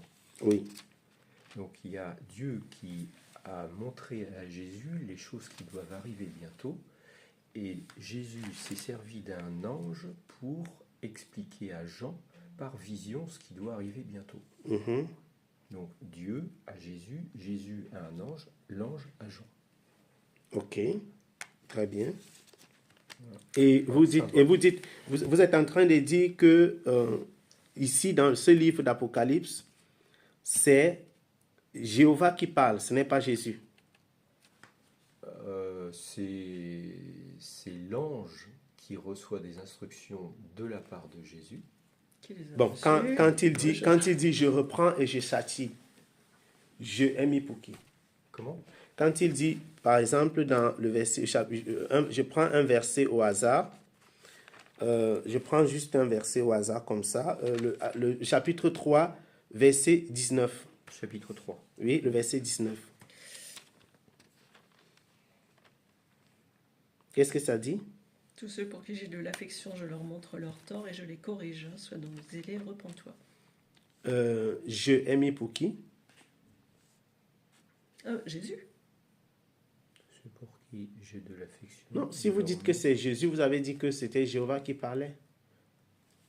Oui, mais c'est Jésus qui, à un moment, il se présente parce qu'il envoie des messages aux 7 congrégations. ou Donc vous assemblées. comprenez donc que c'est Jésus qui est l'alpha et l'oméga. Non. C'est lui alors. Et c'est là où ça devient très intéressant parce que vous ne pouvez pas dans le livre d'Apocalypse réussir à justifier que ce n'est pas Jésus qui parle. C'est pas possible puisqu'il présente clairement que c'est de Jésus dont il est question. Le livre d'Apocalypse, c'est la révélation de la personne de Jésus-Christ. Et si C'est nous pas le but du livre. c'est C'est pas le but les du livre. choses qui doivent arriver oui, bientôt. c'est quand par même. rapport aux choses qui doivent arriver, Oui. oui, ça c'est clair, mais c'est la révélation de la personne de Jésus-Christ. C'est Jésus-Christ qui est l'alpha et l'oméga. C'est la révélation des choses qui doivent arriver, donc inspirées par ou édictées par Jésus à Jean, en passant par un ange. Non, Alors. c'est fort intéressant, mais ça fait déjà 1h30 qu'on est là, et je pense qu'il y a peut-être votre famille qui... Ouais. Non, pour moi c'est plutôt bien d'avoir cet échange. C'est une bonne chose. C'est une très bonne chose, voilà. Mais après, on va peut-être pas prendre toute votre soirée, et on peut se mettre un autre créneau pour soit continuer sur Oui, les choses oui, qui doivent comme, arriver bientôt, par exemple. Qu'est-ce qui va arriver bientôt? Pour moi, il n'y a absolument pas de souci. Absolument. Parce que, en fait, vous voyez, il n'est pas possible de séparer Jésus de Jéhovah. Le verset 7 de Apocalypse 1, qu'est-ce que ça dit?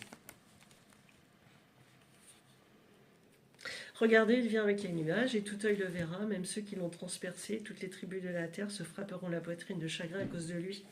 Qui a été transpercé. Jésus. Comment c'est possible Que quoi? de les séparer de Jéhovah? C'est celui qui a été Parce que là, transpercé c'est qui est l'alpha et l'oméga. Jéhovah. Vous êtes en train de refuser l'évidence. En fait, dans le livre d'Apocalypse, il est impossible de séparer Jésus. Il dit, c'est une révélation. Regardez, voici, il vient sur des nuées. Et ça, c'est... vous vous souvenez que l'apôtre Paul a dit qu'il revient, il vient sur les nuées. Alors, il dit, il vient sur des nuées et tout œil le verra. Ceux mêmes qui l'ont percé, toutes les tribus de la terre se frapperont la poitrine devant lui. Oui, amen. Je suis l'alpha et l'oméga. C'est magnifique. Le commencement et la fin. Le Seigneur, celui qui est, qui était, qui sera le Tout-Puissant. Oui, l'alpha et l'oméga, c'est Mais Dieu, c'est une autre phrase. Le oui, amen, c'est la fin d'une idée. Et au verset 8, on commence une autre idée. Mais quand vous dites une autre idée, ça veut dire que qui parle? Là, je suis l'alpha et oméga, c'est Dieu qui parle, parce que c'est écrit « dit Jéhovah » dans notre traduction, alors que chez vous, c'est écrit « dit le Seigneur ». Oui, c'est la même chose. Oui, c'est pas un souci. Alors, donc je suis l'alpha et l'oméga, dit Jéhovah, Dieu, celui qui est et qui était et qui vient, et le Tout-Puissant. Donc c'est Dieu lui-même, ça. Oui. Voilà, mais c'est une autre idée. Ça ne suit pas l'idée précédente. C'est pas la même idée. Ah, donc vous dites que c'était Jésus dans le verset 7 et Oui. dans le verset 8, On parle ce de n'est Dieu. plus... On parle de Dieu. Comment est-ce que ça s'explique? C'est-à-dire que comment est-ce que ça s'explique qu'il dit à celui qui nous a aimés et qui nous a lavés de nos péchés, c'est clairement Jésus, par son sang et qui nous a fait roi et sacrificateur de Dieu, son Père, à lui soit la gloire, la force au siècle des siècles. Amen. Voici, il vient sur les nuées. Donc c'est lui qui nous a lavés qui vient sur les nuées. Et c'est lui qui est l'alpha et l'oméga. Et si nous regardons, c'est ce qui a été annoncé dans le livre de Daniel, au chapitre 7. C'est parce qu'il n'y a pas de temps qu'on... Si vous prenez la référence Daniel au chapitre 7, vous verrez que c'est lui qui est décrit dans Daniel au chapitre 7. Alors, C'est même Jésus là. Puisqu'il va nous donner, il va nous dire, regardez, il dit, alors je me retournais pour voir d'où venait la voix qui me parlait, et m'étant retourné, je vis 7 chandeliers d'or. Et au milieu, il commence à citer quelqu'un de semblable au Fils de l'homme. Fils de l'homme, c'est Jésus. Vous avez vous-même dit que le Fils de l'homme, c'est Jésus. C'est ça? Quelqu'un semblable au Fils de l'homme. ben, Veux-tu... lui-même Oui, s'est oui, oui, attribué oui. ce titre. Oui, c'est quoi? Je suis content, je suis content. Quel verset? Apocalypse chapitre 1, le verset Non, mais 13. dans Daniel. Ah non. Là, Oui. c'est l'Apocalypse. Oui. Apocalypse chapitre 1, le verset 13. Alors, on dit, quelqu'un semblable au Fils de l'homme, vêtu d'une longue robe jusqu'aux pieds et ceint sur la poitrine d'une ceinture d'or. Vous avez ça? Attendez que je vous ouvre Daniel chapitre 7. Il n'est pas possible de les séparer. C'est simplement pas possible. Ouvrez Daniel chapitre 7.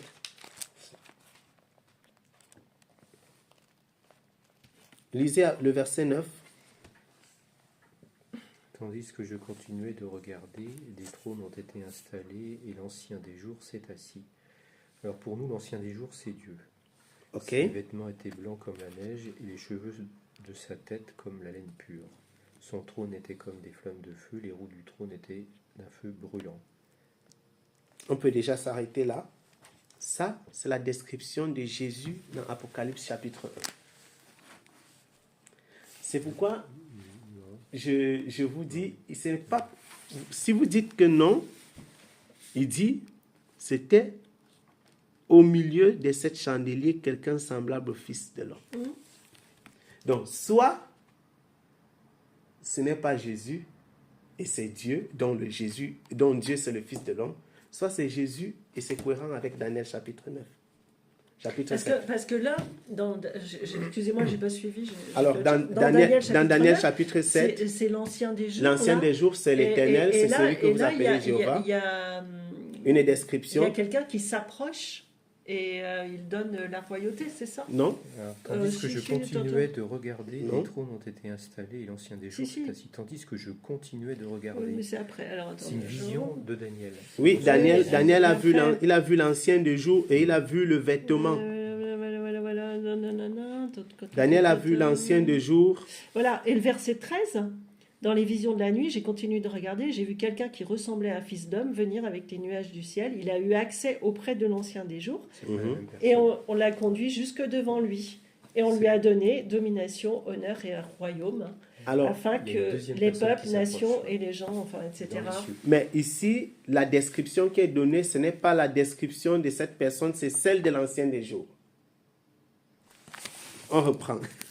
Et c'est là où je vous dis que Dieu se cache dans le détail en fait. Regardez. Je regardais jusqu'à ce que des trônes furent placés et l'ancien des jours s'assit. Son vêtement était, il commence à citer exactement ce qui est écrit dans Apocalypse chapitre 1, le verset 13 et 14. C'est l'ancien des jours qui est décrit dans Apocalypse chapitre 1, le verset 13 et 14. C'est normal. Après, Jésus, il reçoit la royauté. Donc, effectivement, après, la description, elle est semblable. C'est pas semblable, c'est la même. Là, j'ai pas repris, j'y étais pas. Et je pense qu'on peut peut-être remettre cette discussion à une autre fois. Parce que c'était quoi le verset qu'on a mis de côté tout à l'heure, Jean 14? Ouais, mais c'est autre chose. Oui, non. Mais oui, c'est intéressant là, de reprendre. Tu te rappelles, Jean 14 quoi? 28, je crois. 28. Alors 28, j'avais lu tout à l'heure et c'était pas ça. Alors, Matthieu, Révélation. Le verset qui dit quoi? Non, mais moi je reprends ce que vous aviez dit là. C'était quoi déjà? Ouais, voilà, 28, c'est « Vous avez entendu que je vous ai dit, je m'en vais et je reviendrai vers vous. Oui. Si vous m'aimiez, vous seriez heureux de savoir que je vais vers le Père. Oui. Car le Père est plus grand que moi. » Oui. Ça. Le Père est plus grand que moi. Parce que l'esprit est plus grand que la chair. Ouais, vous faites une distinction entre le personnage qui a été décrit comme le Christ sur terre et sa vraie nature. Et parce que Dieu... Mais nous, en fait, on prend ça de façon littérale, parce qu'il y a d'autres versets qui corroborent ça aussi. Et justement, si vous prenez ça... Jésus, à un moment donné, il dit « Je fais rien de ma propre initiative ». Oui, c'est-à-dire que la chair ne fait rien d'elle-même. C'est ce que la parole nous dit. Elle reçoit tout du Saint-Esprit. C'est-à-dire que Christ, sur la terre, en tant qu'homme charnel, il reçoit tout du Saint-Esprit. Et je redisais encore tout à l'heure, l'ange a dit que le Saint-Esprit viendra sur elle et elle enfantera. Donc, le Saint-Esprit, c'est lui qui est révélé dans l'Écriture comme étant le Père. Le Père. C'est lui qui est véritablement le Père qui a engendré le Christ. Et Christ donc reçoit toute instruction de l'Esprit.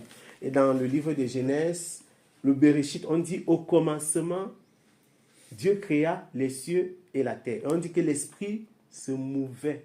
C'est Dieu lui-même qui est esprit. Et la parole dit Dieu est esprit. Dieu est esprit.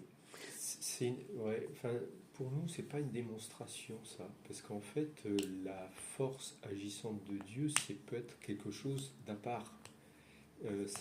Ça ne forme pas forcément une seule et même personne. Parce que nous, on a aussi des capacités et des forces d'agir. Et Dieu, il a cette force, mais de façon exponentielle. Et donc, en fait, quand Jésus est né, bien, de la même façon que Jéhovah a créé l'univers, la terre, etc., avec sa force, il a aussi transposé la vie spirituelle de Jésus, enfin de la parole du départ, dans la matrice de Marie, et protégé en plus par sa force la croissance du fœtus de l'imperfection de Marie au moment de la fusion des gamètes. Donc c'est pas incohérent de penser que Jésus, la vie de Jésus, enfin, il n'était pas appelé Jésus, mais la vie du Fils de Dieu a été transposée. Donc une personne envoyée qui était de nature spirituelle, transformée en matière, donc à travers le fœtus. Et bien en fait, c'est pas incohérent de dire que c'est bien deux personnes différentes. Alors, oui, si vous dites que c'est deux personnes différentes, dans le sens où la chair reçoit l'instruction de l'esprit, c'est compréhensible. Sauf que, vous voyez, Jésus, il avait déjà été prophétisé de lui. Oui, et c'est toutes les prophéties qui ont été données par rapport à Jésus, ce sont des prophéties sur Jéhovah. Vous êtes d'accord avec moi? Non, sur Jésus. Oui, sur alors, Jésus, alors, venant de la part de Jéhovah, bien entendu. comment venant? Quand Jéhovah dit que voici le prix auquel ils m'ont estimé, c'est Jéhovah dont il est question, qui parle à Zacharie. Ouais, mais en fait, Je sais pas, il faut que je ces prophéties ont été données pour identifier Jésus. Non, je dis qui parle. Quand il dit ils m'ont estimé, qui parle?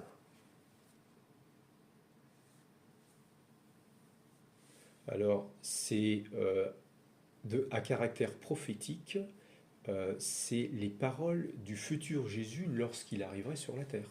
Mais, je dis là-bas, il est littéralement écrit. Il est littéralement écrit que c'est Jéhovah qui a dit. Oui. Maintenant, si Jéhovah dit qu'on l'a estimé à ce prix, je vous dis que Dieu est révélé et ce n'est que par révélation qu'on peut le saisir. La personnalité de Dieu est révélée à travers Jésus parce qu'il l'a connu. Dieu lui-même a dit que ce prix auquel on m'a estimé. Donc, il a annoncé qu'on allait l'estimer à 30 pièces. Ouais, mais ça, c'est possible, ça. C'est une annonce faite par Jéhovah d'une prophétie qui allait s'accomplir donc 2000 ans plus tard. Oui, et ça concernait Jéhovah quand il sera sur la terre, puisque ce n'est que Jésus qui a été estimé. Je ne suis pas en train d'interpréter. Jéhovah dit, on m'a estimé à 30 pièces. Jésus vient, on l'estime à 30 pièces. C'est ça? Jéhovah, c'est Jésus-Christ de Nazareth. Il n'y a pas forcément un lien à faire. Mais comment est-ce que vous pouvez séparer même d'ailleurs, et qu'est-ce qu'Ésaïe a dit? Un enfant nous est né, un fils nous est donné, il recevra quoi? La domination. Un homme ne peut pas dominer, c'est Dieu qui domine. Quand il dit, on l'appellera l'admirable, le conseiller, le Dieu fort. Le Dieu puissant, le Dieu fort ou bien fort, puissant, le Père éternel. Mais comment est-ce que, si ce n'est pas Dieu, une fois de plus, si ce n'est pas Dieu, ça veut dire qu'il y a deux puissants et il y a deux dieux. Ah non. Et il n'y a pas deux dieux. Il y a un seul Dieu, c'est ce que la parole déclare. Il y a un seul Dieu et un seul Seigneur, un seul Sauveur. Mais c'est ça la différence entre ce que vous admettez par rapport à la création, l'ordre de la création. On dit que Jésus a été le premier-né de toute création et que par son intermédiaire avec la puissance de Dieu, il a créé toutes les autres choses, spirituelles et matérielles. Mais il n'y a que Dieu lui-même, le Créateur, qui a créé directement Jésus. Après, comment vous avez un endroit où on a créé Jésus dans la Bible? Alors, Jésus est le premier-né de toute création. Oui, ça c'est Colossiens chapitre 1, mais on ne dit pas qu'il est créé. C'est pourquoi j'ai dit que Dieu se révèle. Premier-né de toute création. On n'a pas dit qu'il est la première créature. Il faut bien comprendre que en réalité, il y a quelque chose que Dieu révèle. Vous allez voir ceci. Même les fils, il y a une différence entre l'existence d'une personne en esprit et sa manifestation dans la chair. Vous voyez dans le livre d'Hébreux, la Bible nous parle de Abraham qui portait dans ses reins Lévi quand il a payé Donc, les fils existaient déjà, alors même qu'il n'avait pas encore, il n'avait pas encore une manifestation de ses fils. Donc, je dis... C'est la génétique, ça. Oui, c'est ce que je suis en train de dire, que la manifestation et l'existence, ce n'est pas la même chose. Ce qui vient à l'existence peut avoir existé déjà depuis longtemps. Donc, quand on dit que Jésus est le premier-né de la création, ce n'est pas pour dire qu'il est la première des créatures de Dieu. Parce qu'il n'y a aucune référence biblique de la création de Jésus. Mais la Bible dit clairement que c'est Jésus qui a créé toutes choses. Oui. Par son intermédiaire. C'est Jésus qui est en lui. C'est par lui toutes choses ont été créées. Colossiens chapitre 1, le verset 16. Ouais, par l'intermédiaire de Jésus. Oui, c'est par lui. C'est-à-dire qu'il a créé toutes choses. Et une fois de plus, quand nous regardons comment le Christ a vécu, il faut mettre ce lien-là, ce verset-là, en lien avec l'habile ouvrier. C'est comme ça dans notre traduction. Et il se réjouissait tout le temps près de Dieu, lui qui a été l'habile ouvrier. Donc en fait, Jésus, dans Colossiens, on dit qu'il a, par l'intermédiaire de Jésus, toutes les autres choses ont été créées, et il est devenu l'habile ouvrier, parce qu'en fait, un ouvrier, ça exécute, après avoir compris bien les ordres, les instructions pour créer les choses. Donc, si Jésus est un ouvrier, qu'il a été créé... En position céleste, hein, en position céleste. Pas quand il était sur la terre, évidemment. Bien avant. Dans le ciel, est-ce qu'il y a deux dieux? Un seul Dieu. Ok, regardons un peu dans le livre des Actes. Lisons quelque chose, et c'est la dernière chose. Après, lisons quelque chose rapidement. Actes.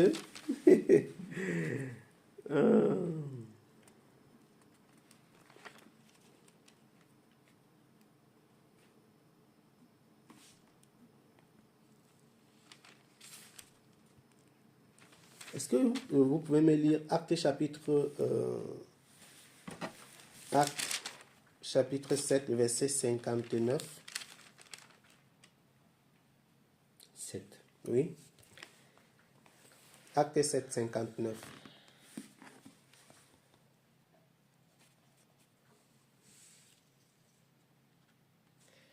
Tandis qu'il lui lançait des pierres, Étienne fit cette supplication: Seigneur Jésus, reçois mon esprit.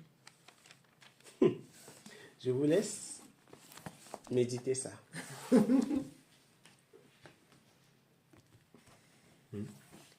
Jésus, c'est le chef de la congrégation chrétienne, donc à ce moment-là, il était ressuscité. Non. Il était ressuscité, Jésus. Non. Si, il est ressuscité. Il était ressuscité, oui, il était ressuscité, mais alors... Il était déjà assis à la droite de Dieu. Ouais. Alors, la droite de Dieu, ce n'est pas une position géographique.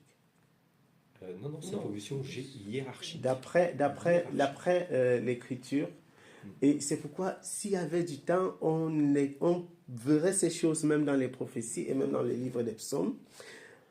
Dieu est révélé et on ne peut le découvrir à travers l'interprétation littérale de l'Écriture.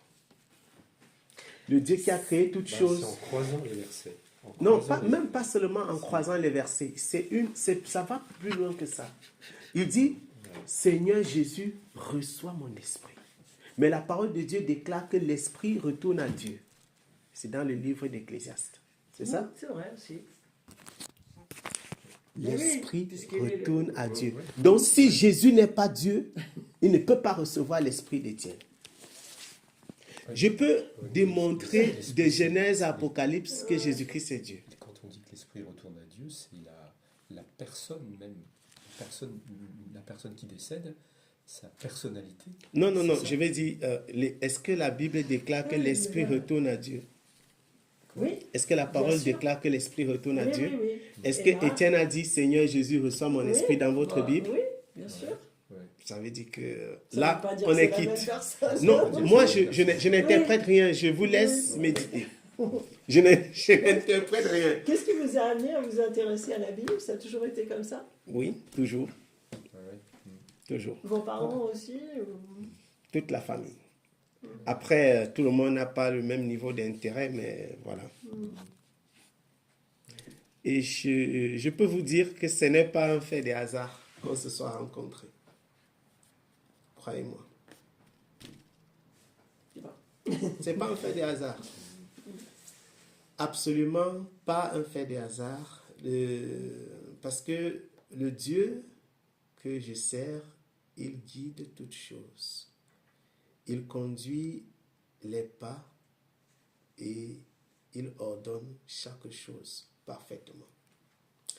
Il est écrit donc dans le livre des Psaumes, chapitre 115, que notre Dieu est au ciel. Il fait ce que bon lui semble. Il fait chaque chose selon sa préscience. Et donc, il a déjà prévu qu'on allait un jour se rencontrer. Je sais pas.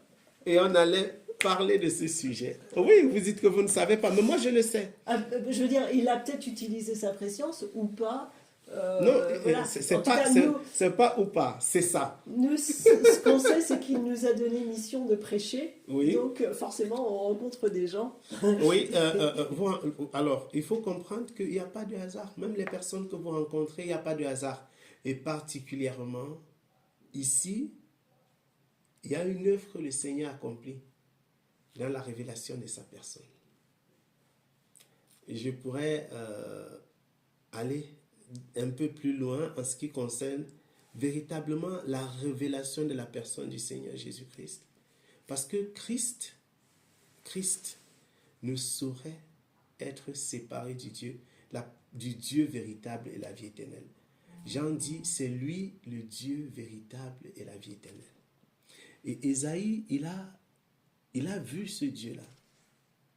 C'est pourquoi, vous voyez, il y a l'apôtre Paul dit que le Dieu puissant, il a envoyé des hommes, il a fait des hommes ses co-ouvriers. Et Pierre dit que les anges même désirent plonger le regard. Vous avez déjà lu ça? Les anges même désirent plonger le regard quand ils voient l'immensité des choses merveilleuses que le Seigneur a accomplies avec les hommes. Or, ces hommes sont les serviteurs de Jésus-Christ. Et qu'est-ce que Thomas a dit à Jésus quand il est ressuscité? Il a dit, mon Seigneur, oui, et quand Jésus, il a dit, mon Seigneur, mon Dieu. C'est ce que Thomas a dit. Parce que en réalité, la révélation de Dieu, elle est de niveau en niveau. Vous voyez la même personne. Moi, par exemple, si tu demandes à ma fille qui je suis, elle va dire c'est mon père. Mais si tu demandes à mon épouse, elle va dire c'est mon mari. Si tu demandes à mon collègue, il va dire c'est mon collègue. Voilà. La révélation et la connaissance de Dieu, ça dépend de l'intimité et de l'approche qu'on a de lui. Mais cette différentes facettes de la connaissance de Dieu ne changent pas sa nature. Toutes ces personnes qui diront une chose de moi, ça ne change pas ce que je suis. Parce que la même personne. Voilà, c'est la même. Et je suis à la fois tout ce qu'ils diront et je suis quelque chose d'autre qu'ils ne connaissent pas. Ce quelque chose d'autre que les gens ne connaissent pas, ça ne s'obtient pas à la révélation. Ça ne s'obtient pas à la révélation. Non, normalement, ça s'obtient par la Bible. Oui, la révélation ne peut jamais être séparée de l'écriture. Ouais. Et c'est pourquoi je ne vous ai pas raconté un songe. Je vous ai parlé simplement d'aller dans l'écriture, examiner Ésaïe. On voit dans le Luc chapitre 7, Ésaïe dit, Jésus accomplit. Zacharie, on revoit, ça s'accomplit. On voit dans le livre des psaumes, ça s'accomplit. Il y a ça, c'est partout. C'est pourquoi Jésus peut dire, vous sondez les Écritures, pensant y trouver la vie, mais l'Écriture rend témoignage de moi. Et l'Écriture ne peut pas rendre témoignage de quelqu'un d'autre que de Dieu. C'est que le Seigneur a décidé de se cacher dans l'Écriture, Mais afin d'être révélé au simple. On en reparle une autre fois peut-être. l'Écriture peut rendre témoignage à Jésus pour aider les Juifs du 1er siècle à identifier le Messie. Parce qu'au 1er siècle, les Juifs attendaient le Messie. Et c'est pour ça que les pharisiens avaient dit à Jean le Baptiste, est-ce toi le Messie ou doit-on attendre un autre? Et donc il a expliqué que c'était pas lui, mais qu'il y avait quelqu'un de plus grand que lui. Il n'est même pas digne. Les sandales qui devait venir. Et Jésus est venu quelque temps après. Donc en fait, ça a beaucoup servi aux Juifs du peuple et aux chefs religieux, clairement, à identifier Jésus. Et d'ailleurs, il y a des personnes qui ont vu des miracles ou qui ont bénéficié de miracles qui disaient, mais en fait, le Messie ne ferait pas plus de choses que ce que Jésus fait. Et donc beaucoup ont compris qu'il était le Messie. Et donc Gamaliel, si je ne me trompe pas, celui qui... Gamaliel, voilà, disait, mais en fait, on a tous compris en fait que tu es le Messie. Oui. Donc tout se réalisait, et donc il connaissait un certain nombre de prophéties qu'il vivait. Donc à partir de l'an 29 de notre ère ou jusqu'à l'an 33 de notre ère. Donc ce qui avait été annoncé à l'avance dans les psaumes, dans les prophètes, etc., était clairement identifié quand Jésus vivait les événements. Quoi. Oui, et donc, tout à fait. Jésus ne pouvait pas fabriquer ces événements. C'était forcément la puissance de Dieu qui permettait que les choses arrivent. Oui. Voilà. Et en fait, ce que j'ai dit et que j'essaie de montrer par la parole, c'est que ces choses, quand elles ont été annoncées, elles n'ont pas été annoncées par rapport à Jésus, elles ont été annoncées par rapport à Jéhovah. Dans les prophéties, c'était de Jéhovah dont il était question. Mais quand ça s'est accompli par rapport à Jésus. Je ne sais pas si vous percevez ce que ça veut dire. Je vois ce que vous voulez Donc, dire. ça a été annoncé par rapport à Jéhovah, mais ça s'est accompli en Jésus. Ouais, mais là, est-ce qu'on est dans l'interprétation là? Non. Mais puisque on a vu tout à l'heure que c'est Jéhovah qui dit ce prix auquel ils m'ont estimé. On va y réfléchir. Voilà. Très bien. En tout cas, vous avez une connaissance extraordinaire. Oui, c'est tout à fait exceptionnel de tomber sur quelqu'un qui connaît la Bible. Ouais. Franchement, ça ne nous arrive pas souvent ici. Hein. En tout cas, donc c'est une bonne surprise, mais c'est une surprise quand même. Faut avouer. C'était un très bon moment. Et voilà. Est-ce que vous souhaitez qu'on se revoie? Je suis là, en dehors des moments où je voyage pour le travail. Je suis généralement à Morlaix, donc voilà. Si vous m'écrivez, on peut toujours se voir. Est-ce qu'on peut dire pareil, mercredi prochain à la même heure ou pas? Alors, mercredi prochain, je vais vérifier. Bon, je ne suis pas sûr. Mais je vais vérifier. Mais je l'ai. Oui, bien sûr. Je l'ai, c'est pour ça que j'avais envoyé un message tout à l'heure. Oui, bien sûr. Comme ça, vous pourrez dire. Sinon, je vous laisse les horaires de vos réunions. Je ne sais pas si vous avez... Si vous avez un culte quelque part ou... Alors, j'ai des bien-aimés avec qui on échange, on prie. Comment vous dites? Il y a d'autres chrétiens avec qui on prie. D'accord. Mais si vous voulez, il y a les horaires à l'intérieur. C'est plus simple que ce qu'on a fait là. Je veux dire, on ne réfléchit pas à ce point-là. Sinon, vous avez un site internet. Oui, j'essaie. Et donc, il y a une série de petits films sur Jésus qui passent depuis l'année dernière, en fait. Et donc là, on a 2 épisodes supplémentaires. Et ça, vous pouvez le trouver sur le site. On vous montrera une autre fois. Ouais. Donc, sinon, notre salle de réunion, elle est, vous savez, à côté du Leclerc.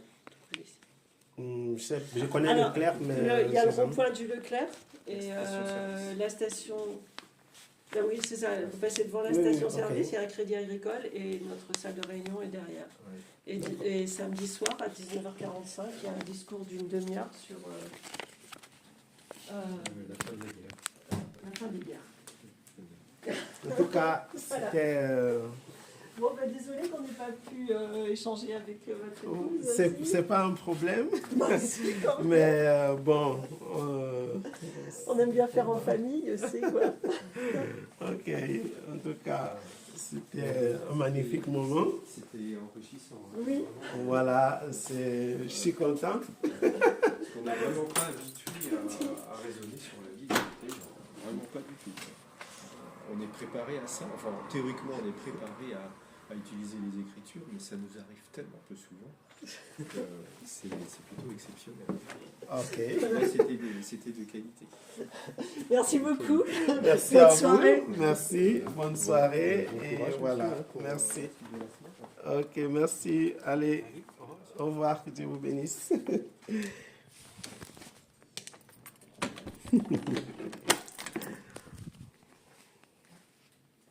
Ah, merci Seigneur.